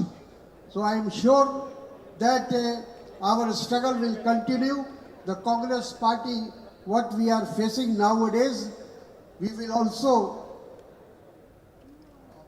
in the future, we will try to defeat those people who are trying to weak our democracy. They are attacking on our democracy. So we will again, Rahul ji is fighting for that, and we all Congress party workers, we are behind him. So with these words, I will say that we should stand for the right issues, right cause always, and it will pay in the long run. Thank you so much for giving me this opportunity. ആദരണീയനായ പ്രതിപക്ഷ നേതാവ് Shri V D Satheesan, 100 വർഷങ്ങൾക്ക് മുൻപ് ഈ വൈക്കത്ത് കൊളുത്തിയ തീജ്വാല ശതവർഷങ്ങളായിട്ടും കെടാതെ നിൽക്കുന്നു എന്നാണ് ഈ മഹാസമ്മേളനം വിളംബരം ചെയ്യുന്നത്. അത് കെടാതെ സൂക്ഷിക്കുക എന്നതാണ് എൻ്റെയും നിങ്ങളുടെയും ഏറ്റവും പ്രധാനപ്പെട്ട ദൗത്യം. ഞാൻ വളരെ ചുരുക്കിയേ പറയുന്നത്, നമ്മുടെ ഈ സത്യാഗ്രഹത്തിൻ്റെ 100ാം വാർഷികം ആഘോഷിക്കുമ്പോൾ നാം പഠിക്കേണ്ടത്, നാം അറിയേണ്ടത്, പുതിയ തലമുറയിലേക്ക് പകർന്നു കൊടുക്കേണ്ടത് ഈ സമരത്തിലെ ഉജ്ജ്വലമായ മുഹൂർത്തങ്ങളാണ്. നമ്മുടെ ഞരമ്പുകളെ ത്രസിപ്പിക്കുന്ന നമ്മുടെ സമരനായകരുടെ അർപ്പണബോധത്തെയാണ്. ഞാനവരുടെ പേരുകളൊന്നും പറയുന്നില്ല. മഹാത്മാഗാന്ധിയും ശ്രീനാരായണ ഗുരുദേവനും പെരിയാർ രാമസ്വാമി നായ്ക്കരും രാജാജിയുമെല്ലാം ഇവിടെ എത്തി. ടി കെ മാധവനും കെ പി കേശവമേനോനും കുറൂർ നീലകണ്ഠൻ നമ്പൂതിരിപ്പാടും കേളപ്പജിയും എല്ലാം ഈ സമരത്തിലുണ്ടായിരുന്നു. മന്നത്ത് പത്മനാഭന്റെ സവർണജാഥ ഈ സത്യാഗ്രഹത്തിന്റെ, ഈ സമരത്തിന്റെ ഗതി മുഴുവൻ മാറ്റിയെഴുതി. എത്ര മുഹൂർത്തങ്ങൾ! സവർണജാഥയുമായി പോയ മന്നത്ത് പത്മനാഭന് ടി കെ മാധവന്റെ പ്രിയപ്പെട്ട മാതാവ് ഒരു മൊന്തയിൽ ഗോതമ്പ് കഞ്ഞി കൊടുത്താണ് സ്വീകരിച്ചു. 100 വർഷം മുമ്പാണ് എന്നോർക്കണം. അന്ന് അവരവിടെ ഈ ജാതി രാക്ഷസന്റെ കോലം കത്തിച്ചുകൊണ്ടാണ് ആ ജാഥ അങ്ങോട്ട് പോയത്. അങ്ങനെ എണ്ണിയാൽ ഒടുങ്ങാത്ത മുഹൂർത്തങ്ങൾ. ചിറ്റേത്ത് ശങ്കുപിള്ള എന്നുള്ള ഗാന്ധിയനായ ഒരാളെ ഗുണ്ടകൾ തല്ലിക്കൊന്നത്, ആമച്ചാടി തേവൻ എന്ന പാവപ്പെട്ട ഒരു പിന്നോക്ക ജാതിക്കാരന്റെ കണ്ണിൽ ചുണ്ണാമ്പെഴുതി അവന്റെ കാഴ്ച നഷ്ടപ്പെടുത്തിയത്, മൂവാറ്റുപുഴയിൽ നിന്നും കാൽനടയായി ഇവിടെ എത്തിയ രാമൻ ഇളയതിന്റെ കണ്ണിൽ ചുണ്ണാമ്പ് തേച്ച് കണ്ണുകൾ നഷ്ടപ്പെടുത്തിയത്, പ്രതികൂലമായ സാഹചര്യങ്ങൾ, വെള്ളപ്പൊക്കത്തിനിടയിൽ 99 വെള്ളപ്പൊക്കത്തിനിടയിൽ വായിച്ചാലും മതിവരാത്ത എത്രയോ കഥകളാണ്. നമുക്ക് ആ സമയത്ത് ജീവിച്ചിരിക്കാൻ കഴിഞ്ഞില്ലല്ലോ എന്ന് പോലും നമ്മളെ കൊണ്ട് തോന്നിപ്പിക്കുന്ന ആ ഉജ്ജ്വലമായ സമരമുഹൂർത്തങ്ങൾ നമുക്ക് ജനങ്ങളിലേക്ക്, നമ്മുടെ പുതിയ തലമുറയിലേക്ക് എത്തിക്കണം. ഗതകാലത്തേക്ക് തിരിഞ്ഞു നോക്കുമ്പോൾ നമുക്ക് ഒരുപാട് കാര്യങ്ങൾ പഠിക്കാനുണ്ട്. ഈ വൈക്കം സത്യാഗ്രഹ സമരത്തിന്റെ കാര്യങ്ങളിലൂടെ അതിന്റെ ഗൗരവമായ കാര്യങ്ങൾ നാം ബോധ്യപ്പെടുമ്പോൾ അത് നമുക്ക് ആത്മവിശ്വാസം ഉണ്ടാക്കുന്നു, നമുക്ക് പിൻബലമേകുന്നു. എന്റെ പാർട്ടി, നിങ്ങളുടെ പ്രസ്ഥാനം, നമ്മുടെ പ്രസ്ഥാനം ഇന്ത്യൻ നാഷണൽ കോൺഗ്രസ് ആണ് 100 കൊല്ലം മുമ്പ് ഈ രാജ്യത്തിന്റെ മണ്ണിൽ ഐക്യത്തെ കുഴിച്ചു മൂടിയതെങ്കിൽ നമുക്ക് പ്രതിജ്ഞ ചെയ്യണം, നമ്മുടെ പ്രസ്ഥാനം ഈ മണ്ണിൽ ഫാസിസത്തെയും വർഗീയതയെയും കുഴിച്ചു മൂടുക തന്നെ ചെയ്യും. അതിന്റെ പ്രതിജ്ഞ പുതുക്കാനുള്ള അവസരമാക്കി ഈ സത്യാഗ്രഹ സമരത്തെ കാണണം എന്ന് മാത്രം വിനയപൂർവ്വം പറഞ്ഞുകൊണ്ട് ഈ സമ്മേളനത്തിലെത്തിയ നിങ്ങളെ മുഴുവൻ അഭിവാദ്യം ചെയ്തുകൊണ്ട് ഞാൻ എൻ്റെ വാക്കുകൾ ചുരുക്കുന്നു. നന്ദി. സമാദരണീയനായ അധ്യക്ഷൻ ശ്രീ കെ സുധാകരൻ അഭിമാനത്തോടെ കേരളത്തിലെ ആദ്യ പരിപാടിയിൽ കോൺഗ്രസ് പ്രസിഡന്റായതിനു ശേഷം കേരളത്തിലെ ആദ്യ പരിപാടി വൈക്കം സത്യാഗ്രഹത്തിൻ്റെ 100ാം വാർഷികാഘോഷങ്ങളുടെ ഉദ്ഘാടനത്തിന് കോൺഗ്രസ് പ്രസിഡന്റായതുകൊണ്ട് മാത്രമല്ല, ഇത് ഉദ്ഘാടനം ചെയ്യാൻ ഏറ്റവും അനുയോജ്യനായ ഒരു വ്യക്തി വർഷങ്ങൾക്ക് മുമ്പ് ഗുൽബർഗയ്ക്കടുത്തുള്ളൊരു കൊച്ചു ഗ്രാമത്തിൽ തൻ്റെ സ്വന്തം അമ്മയും സഹോദരനും ഫാസിസത്തിന്റെ അന്നകാലത്തെ ജാതിക്കോമരങ്ങളുടെ ഏറ്റവും ശക്തമായ പോരാട്ടത്തിൽ വെണ്ണീറായ ഒരു മാതാവിന്റെ മകനാണ് ഇന്ത്യൻ നാഷണൽ കോൺഗ്രസിന്റെ ഇന്നത്തെ പ്രസിഡന്റ് ശ്രീ മല്ലികാർജുന ഖാർഗെ എന്നുള്ളത് അഭിമാനപൂർവ്വം ഉയർത്തിപ്പിടിച്ച് പറയാൻ ഞാൻ ആഗ്രഹിക്കുന്നു. കണ്ണീരിന്റെ, വേദനയുടെ, തൊട്ടുകൂടായ്മയുടെ, തീണ്ടലിന്റെ ഏറ്റവും വലിയ മേഖലയിൽ രാഷ്ട്രീയ പ്രവർത്തനത്തിന്റെ ഏറ്റെടുത്ത് ഇന്ന് ഇന്ത്യൻ നാഷണൽ കോൺഗ്രസിന്റെ ഏറ്റവും സമുന്നതനായ അധ്യക്ഷനായി ശ്രീ മല്ലികാർജുന ഖാർഗെ ആദ്യത്തെ പരിപാടിയുമായി വൈക്കം സത്യാഗ്രഹത്തിന്റെ 100ാം വാർഷിക പരിപാടി എത്തുന്നു. സ്നേഹിതരെ, 100 വർഷങ്ങൾക്ക് മുമ്പ്, 99 വർഷങ്ങൾക്ക് മുമ്പ് ഈ വൈക്കം തെരുവൂതികളുടെ ഒരു ജാഥ നടന്നിരുന്നു. 1924 മാർച്ച് 30 വൈക്കം സത്യാഗ്രഹത്തിന് സമാരംഭം കുറിക്കുന്ന ജാഥ. നമുക്കറിയാം, ആ ജാഥയിൽ കുഞ്ഞാപ്പിയും ബാഹുലേയനും ഗോവിന്ദ പണിക്കറും, രണ്ടുപേര് ഇഴവരാണ്, ഒരാൾ നായരാണ്. ആ ജാഥയിൽ കൊടിയുമായി അണിനിരന്നപ്പോൾ പോലീസ് തടഞ്ഞു പറഞ്ഞു, ഗോവിന്ദ പണിക്കർക്ക് പോവാം, കുഞ്ഞാപ്പിക്കും ബാഹുലേയനും പോകാൻ പറ്റില്ല, കാരണം നിങ്ങൾ ഇഴവരാണ്. ഗോവിന്ദ പണിക്കർ പറഞ്ഞു, ഞങ്ങൾ ഒന്നിച്ചേ പോകുന്നുള്ളൂ. അവർ 3 പേരും ഒന്നിച്ചു പോരാടി. ഇന്ത്യൻ നാഷണൽ കോൺഗ്രസ് പ്രതിനിധാനം ചെയ്യുന്നത്, പ്രിയപ്പെട്ടവരെ, അതാണ് ഇന്ത്യൻ നാഷണൽ കോൺഗ്രസ് പ്രതിനിധാനം ചെയ്യുന്നത്. 100 വർഷം കഴിഞ്ഞ് അന്ന് ആ ജാഥ അവർ നടത്തി. ഇവിടെ പറഞ്ഞു, ഞാൻ ആവർത്തിക്കുന്നില്ല, ഞാൻ ദീർഘിപ്പിക്കുന്നില്ല. നമ്മളെല്ലാം കോൺഗ്രസ് പ്രസിഡന്റ് പ്രസംഗം കേൾക്കാനാണ് നിൽക്കുന്നത്. അന്ന് മഹാത്മാഗാന്ധിയുടെ ഏറ്റവും ശക്തമായ ഇടപെടൽ, കാക്കിനാട കോൺഗ്രസിന്റെ റെസല്യൂഷൻ, TK മാധവന്റെ ഏറ്റവും ശക്തമായ ഇടപെടലിലൂടെ കേശവമേനോനും കേളപ്പജിയും കുറൂർ നീലകണ്ഠൻ നമ്പൂതിരിപ്പാടും അങ്ങനെ ഒട്ടനവധി ആളുകളുടെ പ്രതിഭാധനന്മാരായ ഇടപെടലുകൾ. ഇവിടെ പറഞ്ഞതുപോലെ അന്ന് ആ സമരത്തിന് പുതിയ ദിശ നൽകിക്കൊണ്ട് സവർണജാഥ സംഘടിപ്പിച്ച ആരാധ്യനായ മന്നത്ത് പത്മനാഭൻ അവരുടെ ഇടപെടലുകൾ, ഇതൊക്കെ നവോത്ഥാനത്തിന്റെ തിരികൊളുത്തി കേരളത്തിലെ സാമൂഹ്യ മാറ്റത്തിന് കാരണമായി. ഞാൻ പറഞ്ഞു വന്നത്, ഇവിടെ ഇന്ത്യൻ നാഷണൽ കോൺഗ്രസ് പ്രതിനിധാനം ചെയ്തതുകൊണ്ടാണ്, ഈ ഒരു സാഹചര്യം ഉള്ളതുകൊണ്ടാണ് വർത്തമാനകാല ഇന്ത്യയിൽ കോൺഗ്രസിന് വില കൊടുക്കേണ്ടി വരുന്നത് എന്നുള്ള കാര്യം നിങ്ങൾ മനസ്സിലാക്കണം. കോൺഗ്രസിന് ഹിന്ദുവും വേണം, മുസൽമാൻ വേണം, ക്രിസ്ത്യാനി വേണം. ഇവരെ 3 പേരെയും ഒന്നിച്ചു പിടിക്കും. കോൺഗ്രസ് നായരെയും ഈഴവരെയും പട്ടികജാതി പട്ടികവർഗത്തിൽപ്പെട്ടവരെയും എല്ലാവരെയും ഒരുമിച്ച് പിടിക്കും. കോൺഗ്രസിന് പ്രത്യേകിച്ച് ആരോടും പ്രത്യേക മമതയില്ല, പ്രത്യേകിച്ച് ആരോടും വിദ്വേഷമില്ല. പക്ഷെ ഇവിടെ 100 വർഷങ്ങൾ, അന്ന് വഴി നടക്കാൻ വേണ്ടിയിട്ട്, ക്ഷേത്രത്തിൽ പ്രവേശിക്കാൻ വേണ്ടിയിട്ടാണ് പോരാട്ടം നടന്നെങ്കിൽ ഇന്ന് കേന്ദ്രം ഭരിക്കുന്ന ഫാസിസ്റ്റ് സർക്കാരിനെതിരെ ഒന്നും വെണ്ടാൻ വേണ്ടിയിട്ടുള്ള പോരാട്ടം ഈ നാട്ടിൽ ആരംഭിക്കേണ്ടിയിരിക്കുന്നു എന്നുള്ളതാണ് യാഥാർത്ഥ്യം. എന്താണ് രാഹുൽ ഗാന്ധിയെ പാർലമെന്റിൽ നിന്ന് പുറത്താക്കിയത്? എൻ്റെ പ്രിയപ്പെട്ട പ്രസിഡന്റ്, നമ്മുടെ പ്രസിഡന്റ് പറയുന്നതുകൊണ്ട് ഞാൻ ആ കാര്യത്തെ കുറയുന്നില്ല. പക്ഷെ ഒരു കാര്യം മാത്രം മിസ്റ്റർ നരേന്ദ്രമോദി നിങ്ങൾ മനസ്സിലാക്കണം, ഇത് ഇന്ത്യൻ നാഷണൽ കോൺഗ്രസ് ആണ്. 100 വർഷം മുമ്പ് വൈക്കം സത്യാഗ്രഹത്തിലൂടെ അന്നത്തെ നാടുവാഴി പ്രമുഖന്മാർക്കെതിരായിട്ട്, രാജ്യപ്രമുഖന്മാർക്കെതിരായിട്ട് പോരാട്ടം നടത്തി ഐതിഹാസിക വിജയം നേടിയ കോൺഗ്രസ്, ബ്രിട്ടീഷുകാരനെ പായിപ്പിച്ച് കളഞ്ഞ കോൺഗ്രസ്, നരേന്ദ്രമോദി എന്ന മനുഷ്യൻ അങ്ങ് പീഡിപ്പിച്ചാൽ പേടിക്കുന്ന പാർട്ടിയല്ല കോൺഗ്രസ്. നരേന്ദ്രമോദി എന്ന മനുഷ്യൻ ഒന്ന് പീഡിപ്പിച്ചാൽ നിങ്ങൾക്ക് ആരെയും പേടിപ്പിക്കാം. അങ്ങനെ പേടിച്ചാൽ പേടിക്കുന്ന ആളല്ല ശ്രീമാൻ രാഹുൽ ഗാന്ധി എന്നുള്ള കാര്യം നിങ്ങൾ മനസ്സിലാക്കണം. ഇതുവരെയും മനസ്സിലാക്കിയിട്ടില്ലെങ്കിൽ മോഡി, മിസ്റ്റർ മോഡിജി, അങ്ങേക്കത് മനസ്സിലാക്കാൻ അധിക താമസം ഉണ്ടാകില്ല. ഇത് ഇന്ദിരാഗാന്ധിയുടെ പ്രിയപ്പെട്ട പൗത്രനാണ്.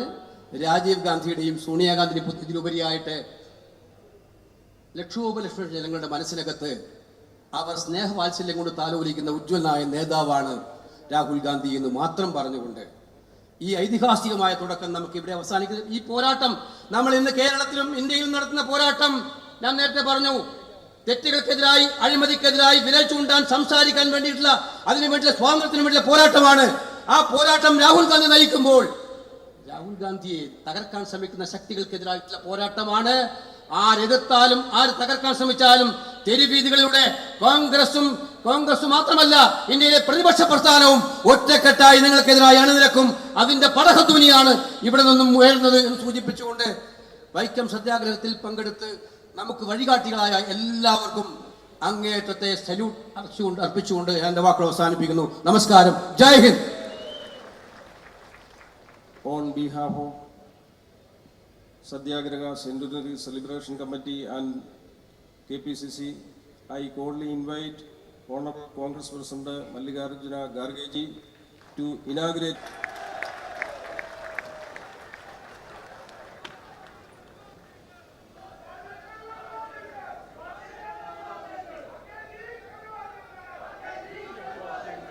പ്രസംഗം രാഷ്ട്രീയകാര്യ സമിതി അംഗം എം ലിജു ട്രാൻസ്ലേറ്റ് ചെയ്യും.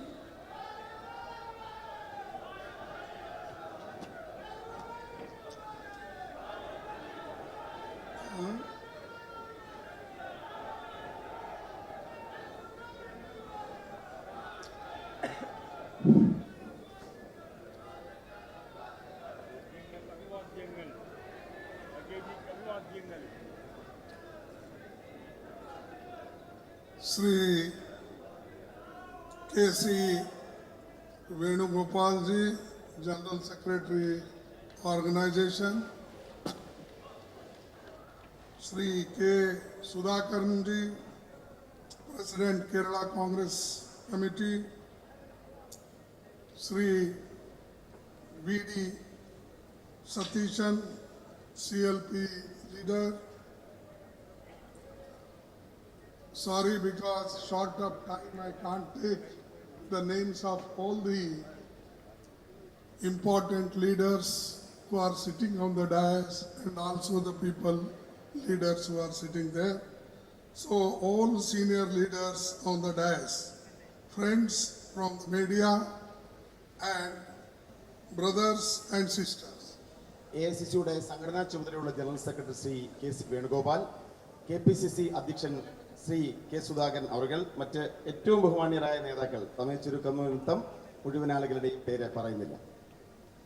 It is a matter of immense pride and honor for me to inaugurate the centenary celebration for this historical event of Vaikom Satyagraha in Kerala today. ചരിത്രപ്രസിദ്ധമായ വൈക്കം സത്യാഗ്രഹത്തിന്റെ ശതാബ്ദി ആഘോഷം ഉദ്ഘാടനം ചെയ്യുക എന്നത് എന്നെ സംബന്ധിച്ച് അങ്ങേയറ്റം ബഹുമതിയാണ്. ഏറ്റവും ആദരവോടെ ഞാൻ ആ ദൗത്യം നിർവഹിക്കുന്നു. Vaikom Satyagraha holds a special significance in India's centuries-long struggle against caste discrimination as also Indian National Congress relentless strive for achieving India's independence from the colonial rules.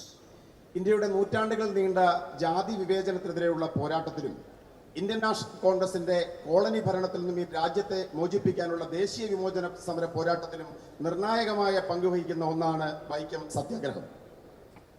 The Vaikom Satyagraha has the unique distinction of being one of the most powerful, potent and earliest mass movements against the social evil of caste discrimination.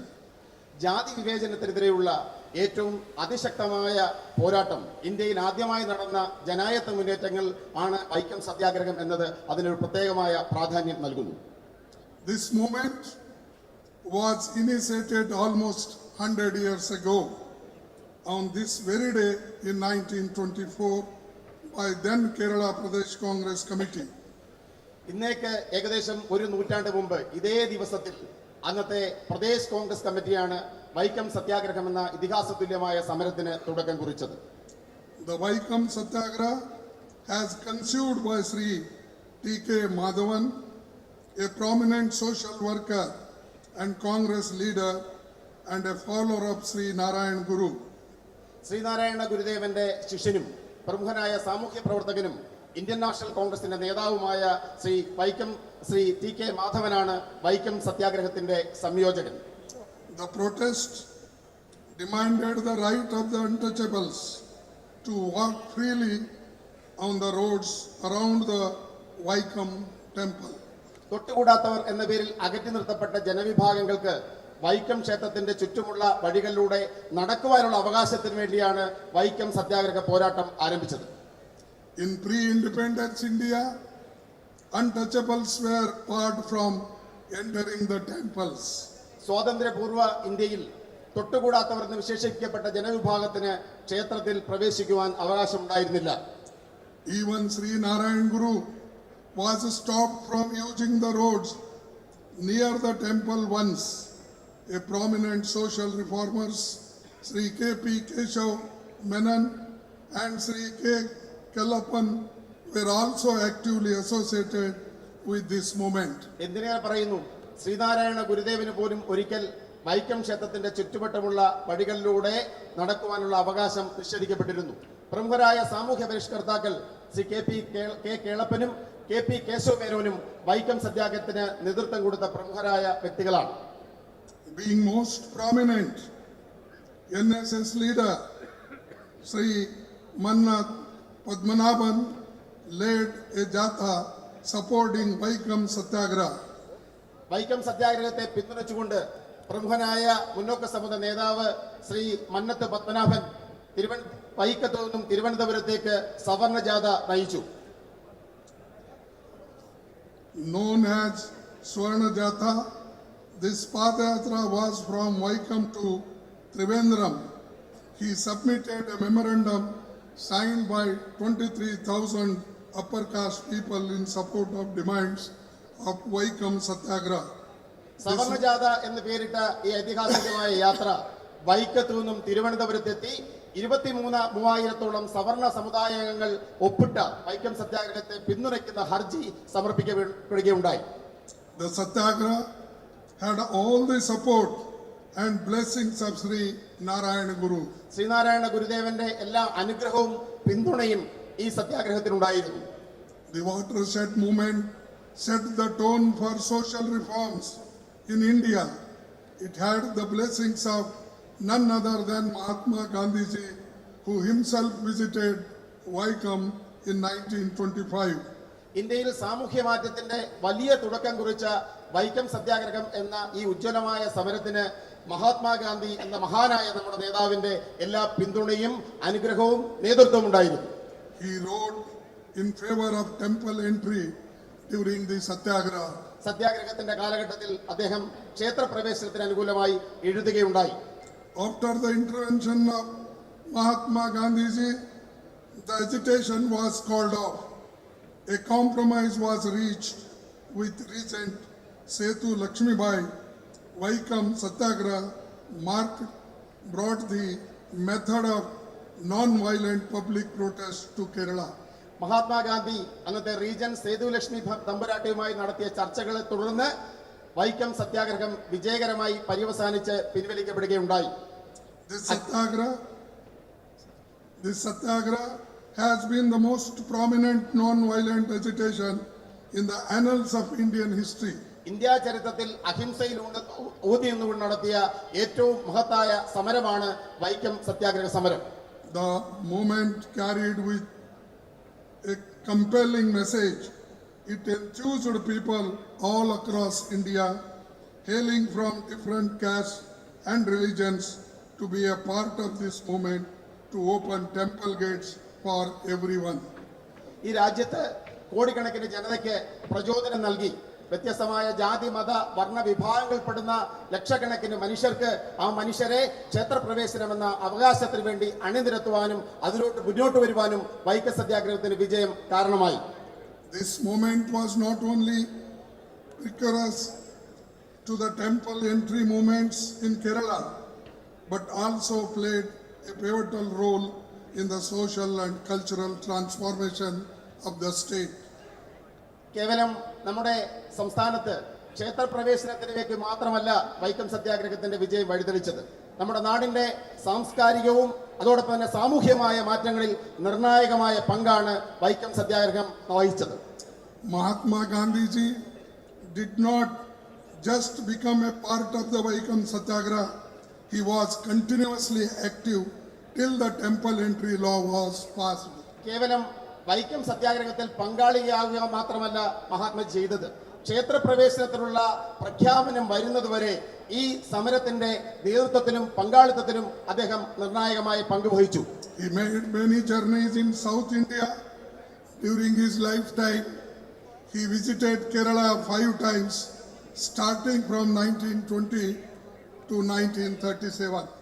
1920 മുതൽ 1937 വരെയുള്ള കാലഘട്ടത്തിൽ ദക്ഷിണേന്ത്യയിലും കേരളത്തിലും ഈ ആവശ്യം മുൻനിർത്തി അദ്ദേഹം നിരവധി സന്ദർശനം നടത്തുകയുണ്ടായി. കേരളത്തിൽ അദ്ദേഹം 5 തവണയാണ് സന്ദർശിച്ചത്. During the Satyagraha in 1925, Gandhiji had a long conversation with Sri Narayan Guru at Sivagiri Mutt. 1925 Vaikom സത്യാഗ്രഹത്തിൽ പങ്കെടുക്കുവാനായി കേരളത്തിലെത്തിയപ്പോൾ ശിവഗിരിയിലെത്തി അദ്ദേഹം ശ്രീനാരായണ ഗുരുദേവനുമായി ദീർഘമായ ഒരു സംഭാഷണം നടത്തുകയുണ്ടായി. He spent 2 days in the Sri Narayan Guru's ashram. അദ്ദേഹം ശ്രീനാരായണ ഗുരുദേവന്റെ ആശ്രമത്തിൽ 2 ദിവസം ചിലവിടുകയുണ്ടായി.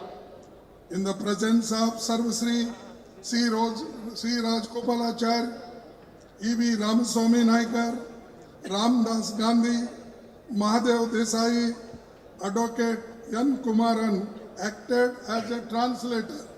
അദ്ദേഹം ഈ അവസരത്തിൽ അവിടെ താമസിക്കുന്ന സമയത്ത് ശ്രീ രാജഗോപാലാചാരി, ശ്രീ മഹാദേവ ദേശായി, അദ്ദേഹത്തിന്റെ പുത്രൻ രാംദാസ് ഗാന്ധി എന്നിവർ അദ്ദേഹത്തോടൊപ്പം സന്നിഹിതരായിരുന്നു. മഹാത്മാജിയും നാരായണ ഗുരുദേവനും തമ്മിലുള്ള സംഭാഷണത്തെ പരിഭാഷപ്പെടുത്തിയത് ശ്രീ എൻ കുമാരനായിരുന്നു. Gandhiji became aware of the problems of backward classes. Apart from untouchability, he was greatly influenced by his ideas and even referred to Sri Narayan Guru as his spiritual teacher. Sreenarayana ഗുരുദേവനുമായുള്ള സംഭാഷണത്തെ തുടർന്ന് തൊട്ടുകൂടായ്മയുടെ പ്രശ്നങ്ങളെക്കുറിച്ച് മാത്രമല്ല മഹാത്മജി ബോധവാനായത്. മഹാത്മജി ശ്രീനാരായണ ഗുരുദേവന്റെ സംഭാഷണങ്ങളിൽ പ്രചോദനാവുകയും അദ്ദേഹത്തെ തന്റെ ആത്മീയ ഗുരുവായി കരുതുകയുമുണ്ടായി. This meeting became milestone for the upcoming movements. When Gandhiji made his last visit to Kerala in 1937, he specially remembered Sri Narayan Guru. മഹാത്മജിയുടെ ജീവിതത്തിലെ നിർണായകമായ ഒരു മുഹൂർത്തമായി ഈ സംഭാഷണം മാറുകയുണ്ടായി. 1937 അദ്ദേഹം കേരളം സന്ദർശിച്ചപ്പോൾ ശ്രീനാരായണ ഗുരുദേവനെ കുറിച്ച് പ്രത്യേകമായ പരാമർശമാണ് അദ്ദേഹം നടത്തുകയുണ്ടായത്. Congress leaders and workers were the backbone of Vaikom Satyagraha, which lasted from 30 March to 1924 to 23 November 1925. Congress നേതാക്കന്മാരും പ്രവർത്തകരുമാണ് 1924 മാർച്ച് 30 മുതൽ 1925 നവംബർ 20 വരെ നീണ്ട സുദീർഘമായ ഈ സത്യാഗ്രഹ സമരത്തിന്റെ നട്ടെല്ലായി മാറിയത്. Vaikom Satyagraha changed the social history of Kerala for good. കേരളത്തിന്റെ സാമൂഹ്യ ചരിത്രത്തിന് മാറ്റമുണ്ടാക്കിയ നിർണായകമായ സമരമാണ് വൈക്കം സത്യാഗ്രഹം. In the early 1930s, the Vaikom Satyagraha also inspired Guruvayur Satyagraha in then Malabar district, in which Congress leaders participated.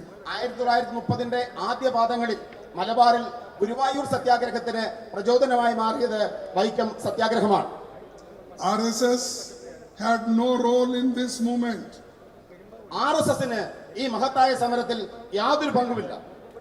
RSS came into existence only in September 1925. RSS ഈ രാജ്യത്ത് നിലവിൽ വന്നത് തന്നെ 1925 സെപ്റ്റംബർ 30 മാത്രമാണ്. So they can't claim they have worked for the backward classes and untouchables in those days. ഈ രാജ്യത്തെ പിന്നോക്ക വിഭാഗങ്ങൾക്കും തൊട്ടുകൂടാത്തമായ ജനവിഭാഗങ്ങൾക്കും വേണ്ടി എന്തെങ്കിലും ചെയ്തു എന്ന് അവകാശപ്പെടുവാൻ അവർക്ക് ഒരിക്കലും സാധ്യമല്ല. With the old commitment of Mahatma Gandhi, social reform leaders of Kerala and other Congress leaders to remove social inequalities and injustices prevailing in the society, the movement gained huge momentum all over the country. മഹാത്മജിയുടെയും കേരളത്തിലെ സാമൂഹ്യ നവോത്ഥാന നേതാക്കന്മാരുടെയും കോൺഗ്രസിന്റെ നിരവധി നേതാക്കന്മാരുടെയും ഉറച്ച പിന്തുണയിൽ ഈ രാജ്യത്ത് ആകമാനം വലിയ സാമൂഹ്യ മാറ്റങ്ങൾ ഉണ്ടാക്കിക്കൊണ്ട് ഈ മഹാപ്രസ്ഥാനം പടർന്നു കയറുകയുണ്ടായി. In 1923, Kakinada session of the Congress Party, presided over by Maulana Muhammad Ali, Sri T.K. Madhavan introduced a resolution against the untouchability. 1923 Maulana Muhammad Ali അധ്യക്ഷനായ കാക്കിനാട കോൺഗ്രസിൽ ശ്രീ ടി കെ മാധവൻ ഐത്തോച്ചാടനം ഒരു പ്രമേയമായി അവതരിപ്പിക്കുകയുണ്ടായി. Later, in December 1924, a detailed resolution against untouchability was passed in Belgaum session of Congress, where Mahatma Gandhi got elected as Congress president in 1924, which falls in my state. പിന്നീട് 1924 മഹാത്മജി അധ്യക്ഷനായി തെരഞ്ഞെടുക്കപ്പെട്ട ബെൽഗാം കോൺഗ്രസിൽ കൂടുതൽ വിശദമായ ഐത്തോച്ചാടന പ്രമേയം അവതരിപ്പിക്കുകയുണ്ടായി. ഭാഗ്യവശാൽ ബെൽഗാം എന്റെ നിയോജക മണ്ഡലത്തിലാണ് എന്ന് പറയുന്നതിൽ എനിക്ക് അഭിമാനമുണ്ട്. It was the same session where Mahatma Gandhi presided as the AICC president for the first time. Mahatmaji ആദ്യമായി അഖിലേന്ത്യാ കോൺഗ്രസ് കമ്മിറ്റിയുടെ അധ്യക്ഷ സ്ഥാനം ഏറ്റെടുത്തത് Belgaum സെഷനിലാണ്. Congress party also made a continuous efforts in imparting education and opening up various avenues for the upliftment of the oppressed classes. അടിച്ചമർത്തപ്പെട്ട ജനവിഭാഗങ്ങളുടെ ഉയർച്ചയ്ക്കും വിദ്യാഭ്യാസത്തിനും വേണ്ടി നിരവധി പദ്ധതികളാണ് ഇന്ത്യൻ നാഷണൽ കോൺഗ്രസ് ആവിഷ്കരിച്ചത്. Congress also a committee on untouchability as far back as in 1929, consisting of Pandit Madan Mohan Malviyaji, Sri Jamanlal Bajaj as secretary to the committee to study and deal with the state. 1929 ഐത്തോച്ചാടനത്തെ മുൻനിർത്തി പണ്ഡിറ്റ് മദൻ മോഹൻ മാളവിയും ജംനാലാൽ ബജാജിനെ secretary ആക്കിക്കൊണ്ടും ഇതിനെക്കുറിച്ച് പഠിക്കുവാൻ ഒരു committee Indian National Congress രൂപീകരിക്കുകയുണ്ടായി. Under the leadership of Pandit Nehru, Baba Saheb Ambedkar and several other leaders, all these endeavors bore fruit in providing constitutional guarantees through fundamental rights incorporated in the Constitution of India. Pandit Jawaharlal നെഹ്റുവിന്റെയും B R. അംബേദ്കറിന്റെയും ശ്രമഫലമായി Indian ഭരണഘടനാ നിർമ്മാണ അസംബ്ലിയിൽ രൂപീകരിക്കപ്പെട്ട Indian ഭരണഘടനയിലൂടെ മൗലിക അവകാശങ്ങളായി അടിച്ചമർത്തപ്പെട്ട ജനവിഭാഗങ്ങൾക്കുള്ള അവകാശങ്ങൾ Indian ജനതയ്ക്ക് ലഭ്യമാവുകയുണ്ടായി. It is a result of this outcome that we have in our Constitution Article 15, which prohibits discrimination on the grounds of religion, race, caste, sex, or place of birth. Article 17 provides for the abolition of untouchability. ഈ ഇടപെടലുകളുടെ ഫലമായി Indian ഭരണഘടനയുടെ അനുച്ഛേദം 15 പ്രകാരം ലിംഗത്തിന്റെയോ ജനിച്ച സ്ഥലത്തിന്റെയോ ജാതിയുടെയോ മതത്തിന്റെയോ പേരുള്ള എല്ലാ തരത്തിലുള്ള വിവേചനവും ഇന്ത്യൻ ഭരണഘടന തടഞ്ഞിരിക്കുന്നു. അതോടൊപ്പം ഇന്ത്യൻ ഭരണഘടനയുടെ ആർട്ടിക്കിൾ 17 സമാനമായ രീതിയിലുള്ള എല്ലാ വിവേചനത്തെ, മതത്തിന്റെ പേരിലുള്ള വിവേചനത്തെ തടഞ്ഞിരിക്കുന്നു. ഇതെല്ലാം തന്നെ ഭരണഘടനയിൽ ഇന്ത്യൻ നാഷണൽ കോൺഗ്രസും നെഹ്റുവും അംബേദ്കറേയും പോലെയുള്ള മഹാന്മാർ നടത്തിയ ഇടപെടലിന്റെ ഫലമാണ്. Dr. Baba Saheb Ambedkar famously in his speech in the Constituent Assembly on 25th November 1949 said, "In politics, we will have equality, and in social and economic life, we will have inequality." 1949 November മാസം 25-ാം തീയതി Indian ഭരണഘടനാ അസംബ്ലിയിൽ doctor B R Ambedkar നടത്തിയ ചരിത്രപ്രസിദ്ധമായ പ്രസംഗം. അദ്ദേഹം പറഞ്ഞു, നമ്മുടെ രാഷ്ട്രീയത്തിൽ നമുക്ക് തുല്യതയുണ്ട്, എന്നാൽ നമ്മുടെ സാമ്പത്തിക രംഗത്തും സാമൂഹ്യ രംഗത്തും ഈ തുല്യത നമുക്ക് അവകാശപ്പെടുവാൻ സാധ്യമല്ല. In politics, we will be recognizing the principles of one man, one vote, and one vote, one value. രാഷ്ട്രീയത്തിൽ നമ്മൾ അംഗീകരിക്കുന്നു, ഒരു വ്യക്തിക്ക് ഒരു വോട്ടാണുള്ളത്, ഒരു വ്യക്തിയുടെ വോട്ടിന് ഒരേ മൂല്യമാണുള്ളത്. In our social and economic life, we shall, by reason of our social and economic structure, continue to deny the principle of one man, one value. എന്നാൽ നമ്മുടെ സാമ്പത്തിക രംഗത്തും സാമൂഹ്യ രംഗത്തും നമ്മുടെ രാജ്യത്ത് നിലവിലുള്ള സാമൂഹ്യ ഘടനയുടെയും സാമ്പത്തിക ഘടനയുടെയും ദൗർബല്യത്താൽ ഒരു വ്യക്തിയുടെ ഒരേ മൂല്യം എന്ന ആശയത്തെ നമ്മൾ ഈ മേഖലകളിൽ നിരാകരിക്കുകയാണ്. How long shall we continue to live this life of contradictions? ഇത്തരം വൈരുദ്ധ്യങ്ങളുടെ ഒരു ജീവിതത്തെ നമുക്ക് എത്ര കാലം മുന്നോട്ട് കൊണ്ടുപോകാൻ സാധിക്കും? How long shall we continue to deny equality in our social and economic life? നമ്മുടെ സാമൂഹ്യ സാമ്പത്തിക ജീവിതത്തിൽ തുല്യത എന്ന ഈ അവകാശത്തെ നിഷേധിച്ചുകൊണ്ട് നമുക്ക് എത്ര കാലം മുന്നോട്ട് പോകുവാൻ സാധിക്കും? If we continue to deny it for long, we will do so only by putting our political democracy in peril. ഇത്തരത്തിൽ മുന്നോട്ട് പോവുകയാണെങ്കിൽ, തുല്യത നിഷേധിച്ച് മുന്നോട്ട് പോവുകയാണ് എന്നുണ്ടെങ്കിൽ നമ്മുടെ രാഷ്ട്രീയ ജനാധിപത്യത്തിന്റെ നാശത്തിലേക്കായിരിക്കും ഈ നിഷേധം വഴിതെളിക്കുന്നത്. If we continue to deny it for long, we will do so only by putting our political democracy in peril, and we must remove this contradiction at the earliest possible moment, or else those who suffer from inequality will blow up the structure of political democracy which this assembly has to laboriously build up. നമ്മുടെ സാമൂഹ്യ സാമ്പത്തിക ജീവിതത്തിൽ തുല്യത നിഷേധിച്ചുകൊണ്ടുള്ള പ്രവർത്തനങ്ങളുമായി നമ്മൾ മുന്നോട്ട് പോയാൽ ഏത് വ്യക്തികൾക്കാണോ ഈ സാമൂഹ്യ നീതിയും സാമ്പത്തിക നീതിയും നിഷേധിക്കപ്പെടുന്നത്, അവരുടെ രോഷത്തിൽ ഈ രാഷ്ട്രത്തിന്റെ രാഷ്ട്രീയ ജനാധിപത്യം തകരുന്നതിന് നമ്മൾ സാക്ഷ്യം വഹിക്കേണ്ടി വരും. Nearly 100 years ago, persons from oppressed classes treated as untouchables could not even access drinking water, roads, public places, leave aside temples. 100 വർഷങ്ങൾക്ക് മുമ്പ് തൊട്ടുകൂടാത്തവരെന്ന് മുദ്ര കുത്തപ്പെട്ടിരുന്ന ജനവിഭാഗങ്ങൾക്ക് കുടിവെള്ളത്തോടോ കുടിവെള്ളം എടുക്കുവാനോ ക്ഷേത്രങ്ങളുടെ പരിസരത്ത് താമസിക്കുവാനോ വഴി നടക്കുവാനോ പോലുള്ള അവകാശങ്ങൾ ഉണ്ടായിരുന്നില്ല. It is a matter of immense satisfaction that we have made significant progress in this area. നമുക്ക് അങ്ങേയറ്റം സംതൃപ്തിയോടെ പറയാൻ സാധിക്കും, ഈ മേഖലയിൽ വമ്പിച്ച പുരോഗതി കൈവരിക്കുവാൻ നമുക്ക് സാധ്യമായിട്ടുണ്ട്. We see people from oppressed classes hold high positions at various levels. നമ്മൾ കാണുന്നു, ജീവിതത്തിന്റെ വിവിധ തലങ്ങളിൽ അടിച്ചമർത്തപ്പെട്ട ജനവിഭാഗങ്ങളിൽ നിന്നുള്ള വ്യക്തികൾ ഉന്നത സ്ഥാനങ്ങളിലേക്ക് കടന്നു വന്നത് നമ്മൾ കണ്ടുകൊണ്ടിരിക്കുന്നു. Because of Indian Constitution and democracy, K.R. Narayanan-like persons became the President of India. Indian ഭരണഘടന, ഇന്ത്യൻ ജനാധിപത്യത്തിന് കരുത്തേകുന്ന ഇന്ത്യൻ ഭരണഘടനയും ജനാധിപത്യവും കാരണമാണ് ശ്രീ KR നാരായണനെ പോലെയുള്ള വ്യക്തികൾ ഈ രാജ്യത്തിന്റെ പരമോന്നത സ്ഥാനത്ത് എത്തിച്ചേർന്നത്.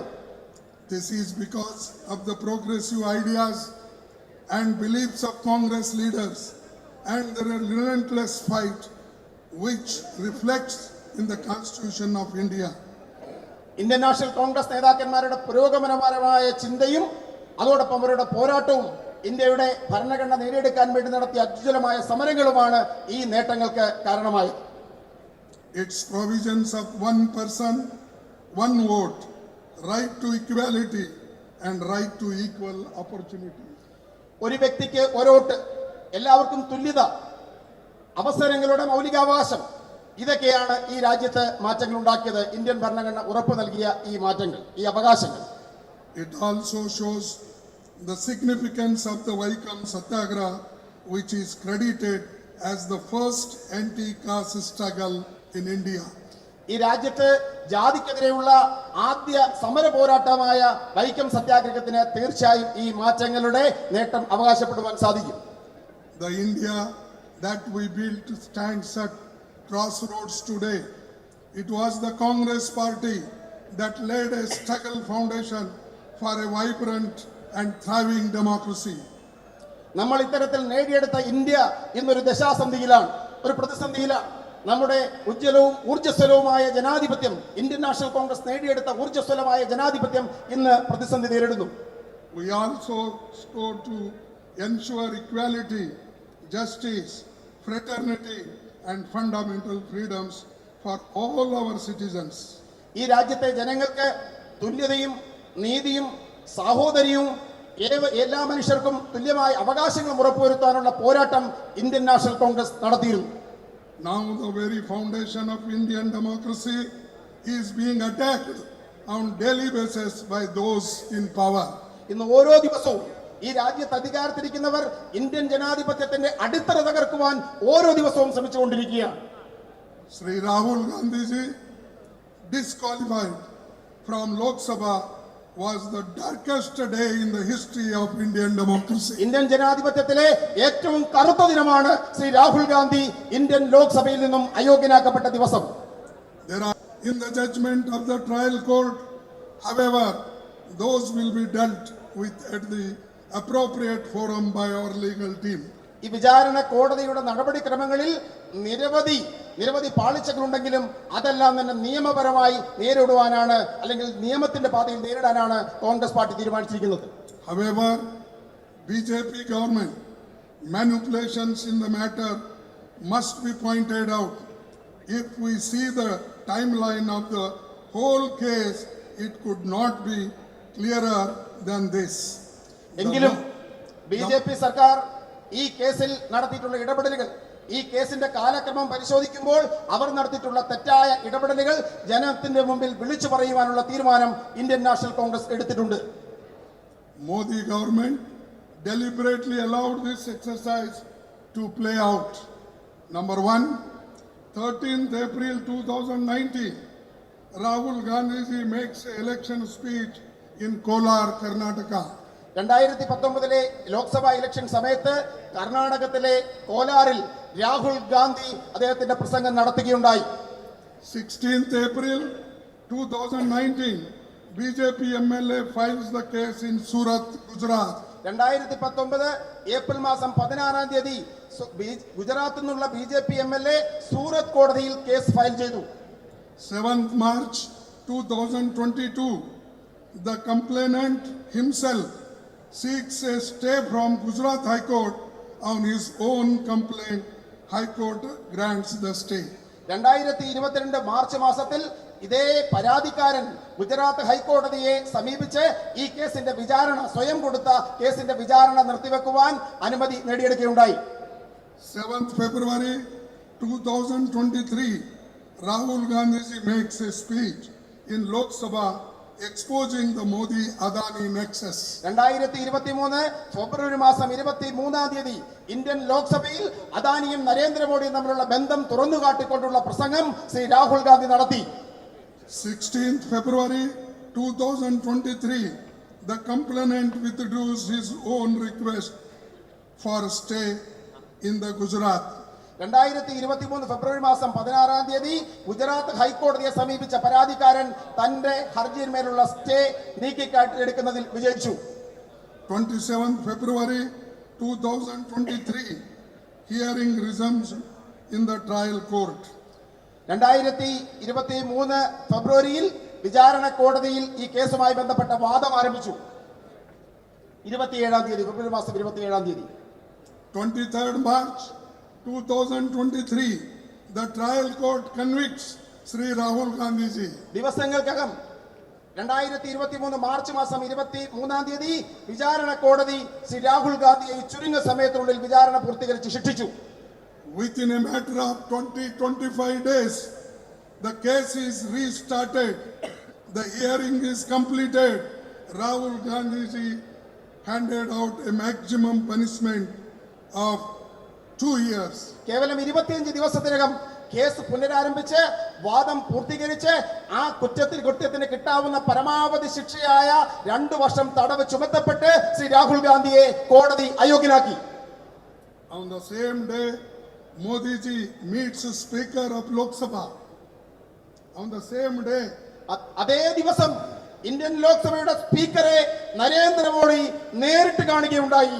രാഹുൽ ഗാന്ധിയെ കോടതി ശിക്ഷിച്ച അതേ ദിവസം ലോക്സഭാ സ്പീക്കറെ നരേന്ദ്രമോദി നേരിട്ട് കണ്ടു. And then the country witnessed what happened. We must look at the lightning speed at which Sri Rahul Gandhi ji was disqualified and asked to vacate his official residence. പിന്നീട് നമ്മൾ കാണുന്നത് മിന്നൽ വേഗത്തിൽ രാജ്യം സാക്ഷ്യം വഹിച്ചു. മിന്നൽ വേഗത്തിൽ രാഹുൽ ഗാന്ധി അയോഗ്യനാക്കപ്പെടുന്നു. അദ്ദേഹത്തിന്റെ ഔദ്യോഗിക വസതി ഒഴിയുവാൻ അദ്ദേഹത്തിന് നോട്ടീസ് നൽകപ്പെടുന്നു. Such actions are indeed condemnable, which are destroying the democratic norms of our country and pushing us towards a dictatorial regime. നമ്മുടെ രാജ്യത്തിന്റെ ജനാധിപത്യത്തെ തകർക്കുകയും രാജ്യത്തെ ഏകാധിപത്യത്തിലേക്ക് നയിക്കുകയും ചെയ്ത ഇത്തരം നടപടികൾ തീർച്ചയായും അപലപിക്കപ്പെടേണ്ടതുണ്ട്. The case was filed by an individual who himself is not a OBC. പിന്നോക്ക വിഭാഗക്കാരനല്ലാത്ത ഒരു വ്യക്തിയാണ് ഈ കേസ് ഫയൽ ചെയ്തത്. All the absconders who were named Nirav Modi, Lalit Modi, Mehul Chokasi are not OBCs. ഈ രാജ്യം വിട്ടുപോയ കൊള്ളക്കാർ നീരവ് മോഡി, ലളിത് മോഡി, മെഹർ ചോക്സി ഇവരാരും തന്നെ OBC പിന്നോക്ക വിഭാഗങ്ങളിൽപ്പെടുന്ന ആളുകളല്ല. But BJP is trying to build up false propaganda of so-called insult to the OBC. എന്നാൽ ഈ രാജ്യത്തെ ജനങ്ങളുടെ മുമ്പിൽ BJP കുപ്രചരണം അഴിച്ചുവിടാൻ ആഗ്രഹിക്കുന്നു. ഇവരെല്ലാം തന്നെ പിന്നോക്ക വിഭാഗക്കാരാണ്, ഇവർ അപമാനിക്കപ്പെട്ടു എന്ന കുപ്രചരണം അഴിച്ചുവിടുവാൻ BJP ശ്രമം നടത്തിക്കൊണ്ടിരിക്കുന്നു. This is all being done to distract public attention from the real issues of BJP's corruption and loot of public money. BJPയുടെ അഴിമതിയും ഈ രാജ്യത്തിന്റെ പൊതുപണം കൊള്ളയടിക്കുന്ന നടപടികളിൽ നിന്നും ശ്രദ്ധ വ്യതിചലിപ്പിക്കുന്നതിന് വേണ്ടിയാണ് ഈ നടപടികളെല്ലാം തന്നെ BJPയുടെ ഭാഗത്തുനിന്നുണ്ടായിക്കൊണ്ടിരിക്കുന്നത്. What was the hurry when the trial court itself gave 1 month's time for appeal? This reflects brutal vindictiveness of Modi. വിചാരണ കോടതി തന്നെ അപ്പീൽ നൽകുവാൻ 1 മാസത്തെ സമയം അനുവദിച്ചിട്ടും എന്തായിരുന്നു ഇത്രമാത്രം ധൃതി? രാഹുൽ ഗാന്ധിയെ അയോഗ്യനാക്കുവാൻ ധൃതി കാണിക്കുന്നതിലൂടെ നമുക്ക് അനീതിയാണ് ദർശിക്കാൻ സാധിക്കുന്നത്. It is quite clear why such an action was taken against Rahul Gandhi ji. He asked a few simple questions in parliament. വളരെ നിസ്സാരമായ ചില ചോദ്യങ്ങൾ ഇന്ത്യൻ പാർലമെന്റിൽ ചോദിച്ചതുകൊണ്ടാണ് രാഹുൽ ഗാന്ധിയെ അയോഗ്യനാക്കാൻ നടപടി സ്വീകരിച്ചത് എന്ന കാര്യം പകൽ പോലെ വ്യക്തമാണ്. Which are those questions? I will read one by one. First, Modi ji, please tell on how many occasions has Adani traveled to foreign countries with you? ഈ നിസ്സാരമായ ചോദ്യങ്ങൾ ഞാൻ ആവർത്തിക്കാം. എത്ര തവണ ഗൗതം അദാനി പ്രധാനമന്ത്രി നരേന്ദ്രമോദിക്കൊപ്പം വിദേശ രാജ്യങ്ങൾ സന്ദർശിച്ചു? Second, how many occasions did Adani join the Modi ji later? എത്ര തവണ നരേന്ദ്രമോദിയുടെ വിദേശയാത്രയിൽ ഗൗതം അദാനി പിന്നീട് വന്നു ചേർന്നു? How many times has Adani bagged a contract in a foreign country after Prime Minister's visit there? പ്രധാനമന്ത്രിയുടെ സന്ദർശനത്തിന് ശേഷം വിദേശ രാജ്യങ്ങളിൽ നിന്നും എത്രമാത്രം കരാറുകൾ ആ രാജ്യത്തു നിന്നും ഗൗതം അദാനിക്ക് ലഭിച്ചു? Who invested 20,000 crore in Adani Group through shell companies. Adani ഗ്രൂപ്പിന്റെ കടലാസ് കമ്പനികളിൽ 20,000 കോടി രൂപ നിക്ഷേപിച്ചതാരാണ്? Modi government is facilitating loans from public sector banks and financial institutions including SBI. ഇന്ത്യയുടെ പൊതുമേഖലാ സ്ഥാപനങ്ങളിൽ നിന്നും SBI ഉൾപ്പെടുന്ന I will just because you will have some flow by telling. Modi government is facilitating loans from public sector banks and financial institutions including SBI, Punjab National Bank, Bank of Baroda, LIC, EPFO, etc. to fund expansion of the Adani Group. Adani ഗ്രൂപ്പിന്റെ പുരോഗതിക്ക് വേണ്ടി ഈ രാജ്യത്തിലെ പൊതുമേഖലാ സ്ഥാപനങ്ങളിൽ നിന്നും പൊതുമേഖലാ ബാങ്കുകളായ SBI, Punjab national bank, LIC ഉൾപ്പെടെയുള്ള സ്ഥാപനങ്ങളിൽ നിന്നും വലിയ തോതിൽ പണം, അതോടൊപ്പം തന്നെ എംപ്ലോയ്മെന്റ് പ്രോവിഡന്റ് ഫണ്ടിൽ നിന്നുമുള്ള പണം പോലും അദാനി ഗ്രൂപ്പിന്റെ വികസനത്തിന് വേണ്ടി കേന്ദ്ര സർക്കാർ ലഭ്യമാക്കിയിട്ടുണ്ട്. Adani uses the same money to buy a public property. Money is ours. Property is also ours, public property. But it is being used to take over public sector units including airports, ports, gas, coal, mines, railways, etc. ഈ പൊതുമേഖലാ സ്ഥാപനങ്ങളിൽ നിക്ഷേപിക്കപ്പെട്ട നമ്മുടെ പണം, ഈ പണം ഉപയോഗിച്ചുകൊണ്ടാണ് അദാനി രാജ്യത്തിന്റെ പൊതുമേഖലയുടെ സ്വത്തുക്കൾ വാങ്ങിയത്. രാജ്യത്തിന്റെ എയർപോർട്ടുകൾ, രാജ്യത്തിന്റെ കപ്പൽശാലകൾ, ഇത്തരം സ്ഥാപനങ്ങളെല്ലാം നമ്മുടെ പണം ഉപയോഗിച്ചുകൊണ്ട് ഈ നമ്മുടെ സ്വത്തുക്കൾ Gautam Adani വാങ്ങുകയുണ്ടായി. This also has another dangerous trend.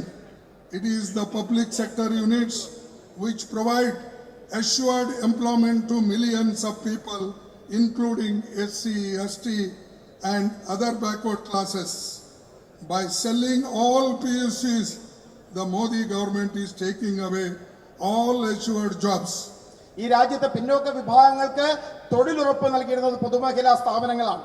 ഈ പൊതുമേഖലാ സ്ഥാപനങ്ങൾ സ്വകാര്യ വ്യക്തികൾക്ക് വിൽക്കുന്നതിലൂടെ രാജ്യത്തെ കോടിക്കണക്കിന് വരുന്ന പിന്നോക്ക ജനവിഭാഗങ്ങൾക്ക് തൊഴിൽ കിട്ടാനുള്ള അവസരമാണ് നരേന്ദ്രമോദി സർക്കാർ നിഷേധിക്കുന്നത്. Right of reservation of SC, ST and OBC and worsening the employment crisis in the country. രാജ്യത്തെ പിന്നോക്ക വിഭാഗങ്ങൾക്കും പട്ടികജാതി പട്ടിക വിഭാഗങ്ങൾക്കും അവകാശമായിട്ടുള്ള സംവരണം ഇത്തരത്തിൽ നിഷേധിക്കപ്പെടുന്നു. As many as 30 lakh vacancies are currently to be filled in these. 15 lakhs would have gone to reserved categories. നമ്മുടെ രാജ്യത്ത് 30 ലക്ഷത്തോളം തൊഴിൽ അവസരങ്ങൾ രാജ്യത്ത് പൂർത്തീകരിക്കപ്പെടാതെയുണ്ട്. അതിൽ 15 ലക്ഷവും നിഷേധിക്കപ്പെട്ടിരിക്കുന്നത് പിന്നോക്ക ജനവിഭാഗങ്ങൾക്കാണ്, അവർക്ക് കിട്ടേണ്ടതാണ്. Forget creating new jobs. The government has not been able to fill the existing vacancies, nearly 30 lakhs. പുതുതായി തൊഴിലവസരങ്ങൾ സൃഷ്ടിക്കുന്നത് പോകട്ടെ, നിലവിലിരിക്കുന്ന തൊഴിൽ പോലും പിന്നോക്ക വിഭാഗങ്ങൾക്കും അടിച്ചമർത്തപ്പെട്ട ജനവിഭാഗങ്ങൾക്കും കൊടുക്കുന്ന കാര്യത്തിൽ കേന്ദ്ര സർക്കാർ പരാജയപ്പെട്ടിരിക്കുന്നു. I asked Modi, where are your 2 crores jobs per year?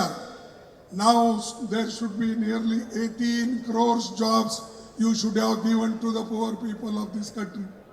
ഞാൻ മോഡിയോട് ചോദിക്കാൻ ആഗ്രഹിക്കുന്നു, നിങ്ങൾ പറഞ്ഞു പ്രതിവർഷം 2 കോടി തൊഴിൽ നിങ്ങൾ ഈ രാജ്യത്തെ ജനങ്ങൾക്ക് കൊടുക്കും. അങ്ങനെയാണെങ്കിൽ ഈ 9 വർഷം കൊണ്ട് 18 കോടി തൊഴിൽ നിങ്ങൾ കൊടുക്കേണ്ടതായിരുന്നു. എവിടെയാണ് ആ തൊഴിൽ? Where is your 15 lakhs of rupees to each family? ഓരോ കുടുംബത്തിനും നിങ്ങൾ കൊടുക്കാമെന്ന് പറഞ്ഞ 15 ലക്ഷം രൂപ എവിടെ? People put their hard-earned money and life savings in the trusted hands of government funds like LIC, EPF, etc. However, the BJP government has not even spared the money of poor people, ordinary workers and laborers. ഈ രാജ്യത്തിലെ ഏറ്റവും സാധാരണക്കാരും തൊഴിലാളികളും കഷ്ടപ്പെട്ടുണ്ടാക്കിയ പണവും അവരുടെ ജീവിത സമ്പാദ്യവും നിക്ഷേപിക്കപ്പെട്ടിരുന്നത് LICയിലും EPFയിലുമാണ്. നരേന്ദ്രമോദി സർക്കാർ ഈ പണം പോലും കൊടുക്കുന്ന ഈ പണത്തെ പോലും വെറുതെ വിടുവാൻ തയ്യാറായില്ല. They are handing over every last penny to their friends on the platter. അവരുടെ ചെങ്ങാത്ത മുതലാളിമാർക്ക് ഇതിലെ ഓരോ പനിയും ഓരോ തുകയും കൊടുക്കുവാൻ അവർ തയ്യാറായിരിക്കുന്നു. In the UPA government, when I was the Union Minister of Labour, we never risked public money. It was during our tenure only that the EPF interest rate was at the record high of 9.5% interest we gave. UPA സർക്കാരിന്റെ കാലഘട്ടത്തിൽ, ഞാൻ തൊഴിൽ വകുപ്പ് മന്ത്രിയായിരുന്ന കാലഘട്ടത്തിൽ, ഒരു രൂപ പോലും സാധാരണക്കാരന്റെ ഒരു രൂപ പോലും ഇത്തരം ഒരു റിസ്കിന് വിട്ടുകൊടുക്കാൻ ഞങ്ങൾ തയ്യാറായിരുന്നില്ല. അന്ന് EPFന്റെ പലിശ നിരക്ക് 9.5% ഞാൻ ഉയർത്തിയത്. No doubt the entire opposition has come together to save democracy, to safeguard the constitution and fundamental rights enshrined in our constitution, including freedom of speech and expression, in support of Sri Rahul Gandhi ji. ഒരു സംശയവുമില്ല, ഈ രാജ്യത്തെ പ്രതിപക്ഷമെല്ലാം ഒരുമിച്ചിരിക്കുന്നു.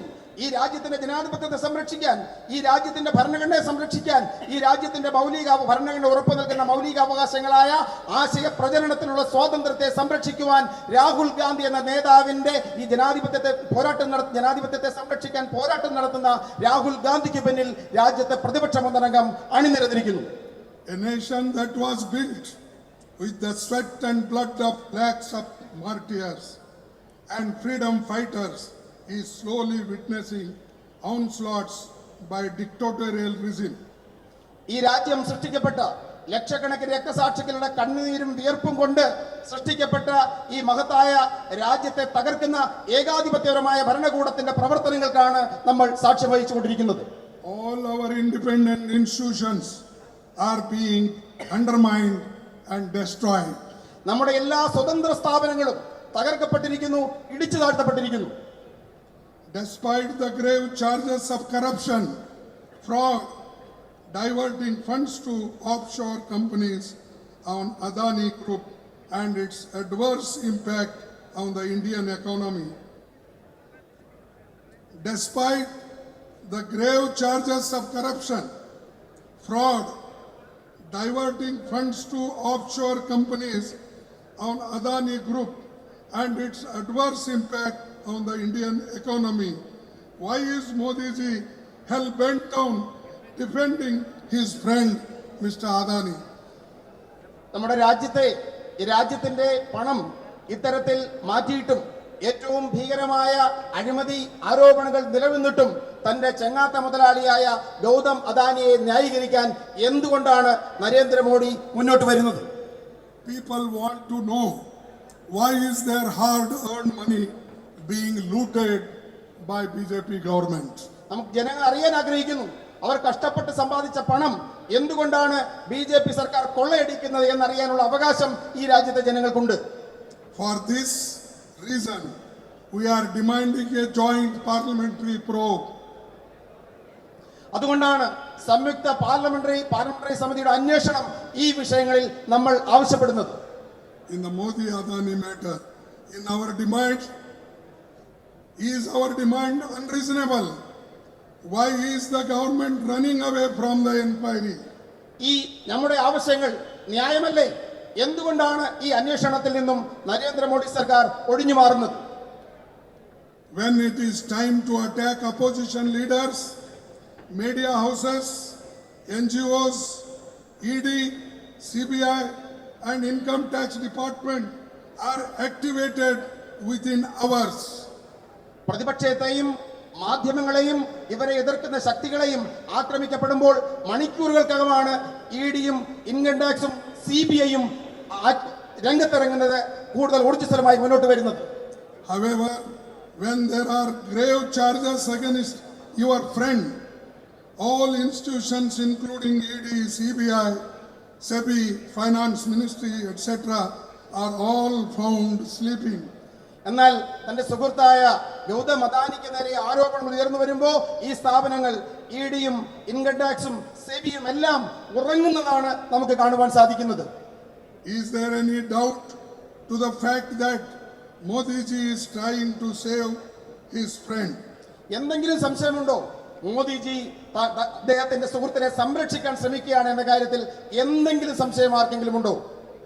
Why is the Modi government not constituting a joint parliament committee? എന്തുകൊണ്ടാണ് Modi government ഒരു സംയുക്ത parliamentary സമിതി രൂപീകരിക്കാത്തത്? The BJP government has a clear majority in parliament. BJP സർക്കാരിന് പാർലമെന്റിൽ വ്യക്തമായ ഭൂരിപക്ഷമുണ്ട്. So clearly BJP will also have a majority members in the JPC. അതുകൊണ്ട് തന്നെ സംയുക്ത പാർലമെന്ററി സമിതിയിൽ ബിജെപി അംഗങ്ങൾക്കായിരിക്കും ഭൂരിപക്ഷം എന്ന കാര്യത്തിലും ഒരു സംശയവുമില്ല. Then what is it really that the BJP government fears? പിന്നെ എന്തിനെയാണ് ബിജെപി സർക്കാർ ഭയക്കുന്നത്?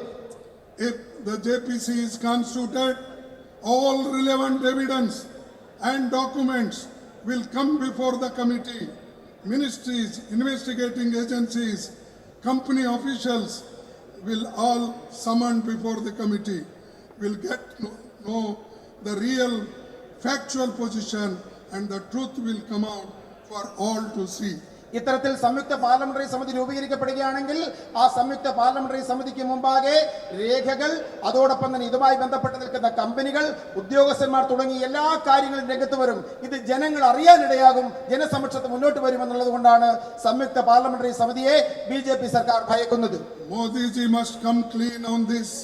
Why he is shying away from the setting of the JPC? For the sake of saving his friend, Modiji is ready to sacrifice everything. Our parliament, democracy, Indian constitution, it does not matter. Can you believe the complete budget session of parliament is being washed out just to save one person, Adani? ഇത്തരമൊരു സംയുക്ത parliamentary സമിതി കുറ്റവിമുക്തനാക്കിയാൽ എല്ലാ ആരോപണങ്ങളിൽ നിന്നും ശ്രീ നരേന്ദ്രമോദി പുറത്തു വരും. പക്ഷേ അദ്ദേഹം അതിന് തയ്യാറല്ല.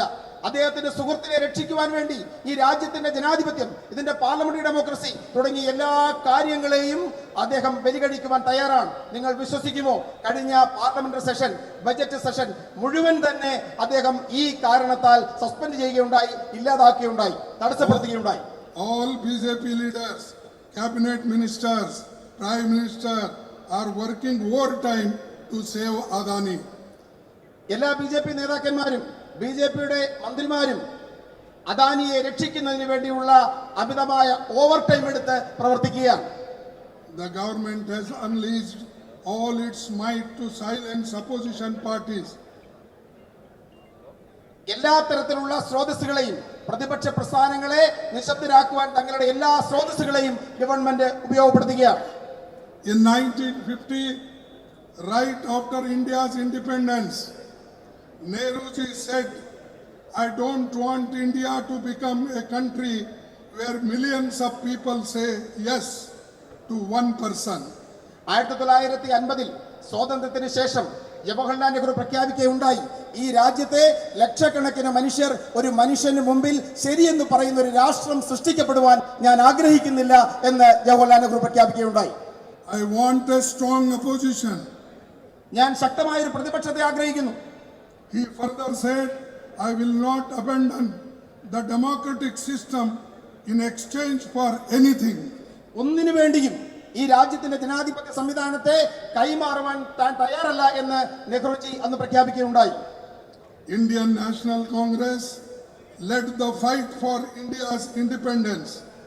It is once again that we will have to fight so that the democracy and democratic institutions and the constitutional principles remain intact in the country. ഈ രാജ്യത്തിന്റെ ജനാധിപത്യം സ്വാതന്ത്ര്യം നേടിയെടുക്കാനുള്ള പോരാട്ടം നയിച്ച ദേശീയ പ്രസ്ഥാനമായ ഇന്ത്യൻ നാഷണൽ കോൺഗ്രസ് ഒരിക്കൽ കൂടി ഈ രാജ്യത്തിന്റെ ജനാധിപത്യവും ഭരണഘടനയും നിലനിർത്താനുള്ള അന്തിമ പോരാട്ടത്തിനായി തയ്യാറെടുക്കുന്നു. I found this forum appropriate to frankly express my views as Sri Rahul Gandhi has been a popularly elected member of Lok Sabha from the state of Kerala. ഈ സംസ്ഥാനത്ത് നിന്നാണ് വൻ ഭൂരിപക്ഷത്തിൽ ശ്രീ രാഹുൽ ഗാന്ധി ലോക്സഭയിലേക്ക് തിരഞ്ഞെടുക്കപ്പെട്ടത്. ഈ മണ്ണിൽ നിന്ന് തന്നെ ഈ പ്രഖ്യാപനം നടത്തുവാൻ ഞാൻ ആഗ്രഹിക്കുന്നു.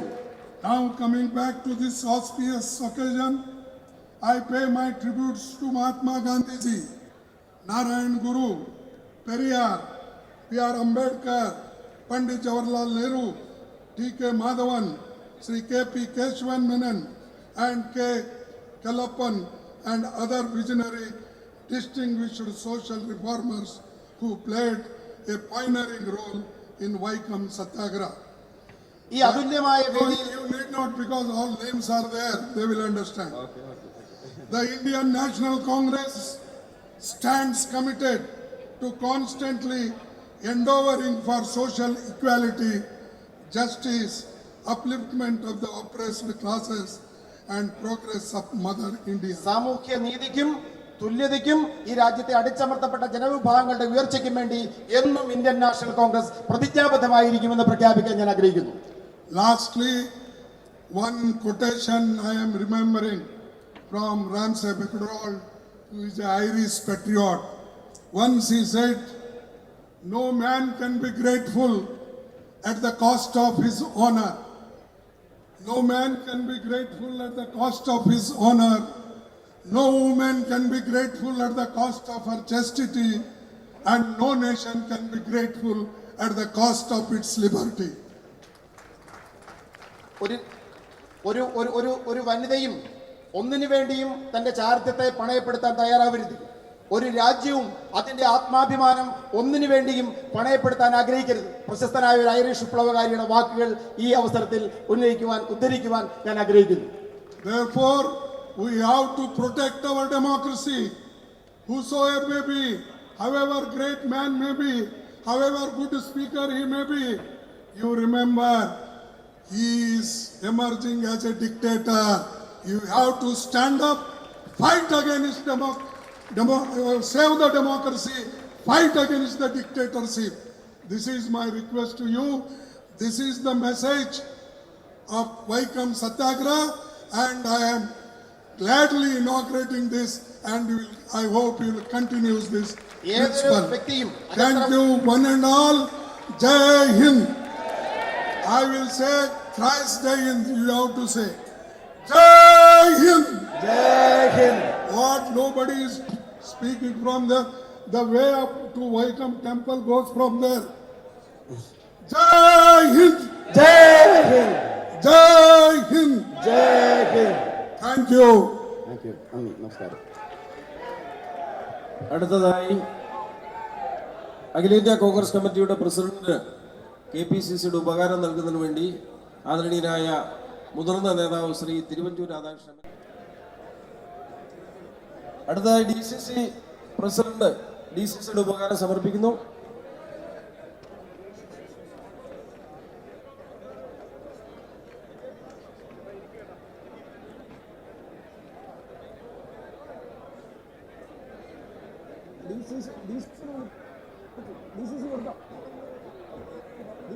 ശശി ബ്ലോക്ക് പ്രസിഡന്റ് നൽകുന്നു.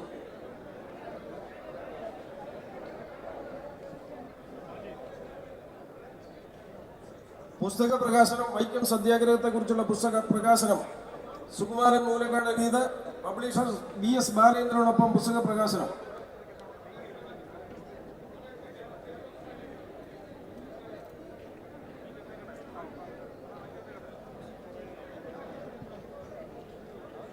അടുത്തതായി വൈക്കത്തെ കോൺഗ്രസ് പ്രവർത്തകർ ഹാരമണിയിച്ച് സ്വീകരിക്കുന്നു. വേഗത്തിൽ വേണം, വേഗത്തിൽ, സ്പീഡ്.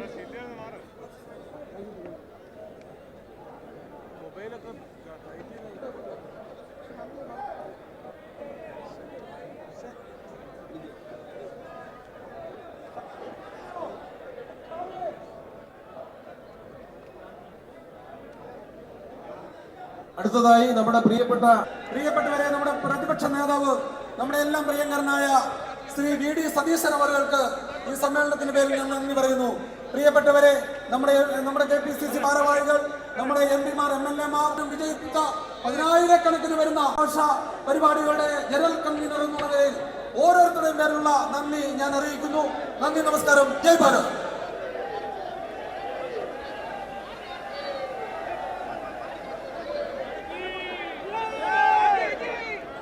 നമ്മുടെ സമ്മേളനം ഇവിടെ അവസാനിച്ചിരിക്കുന്നു.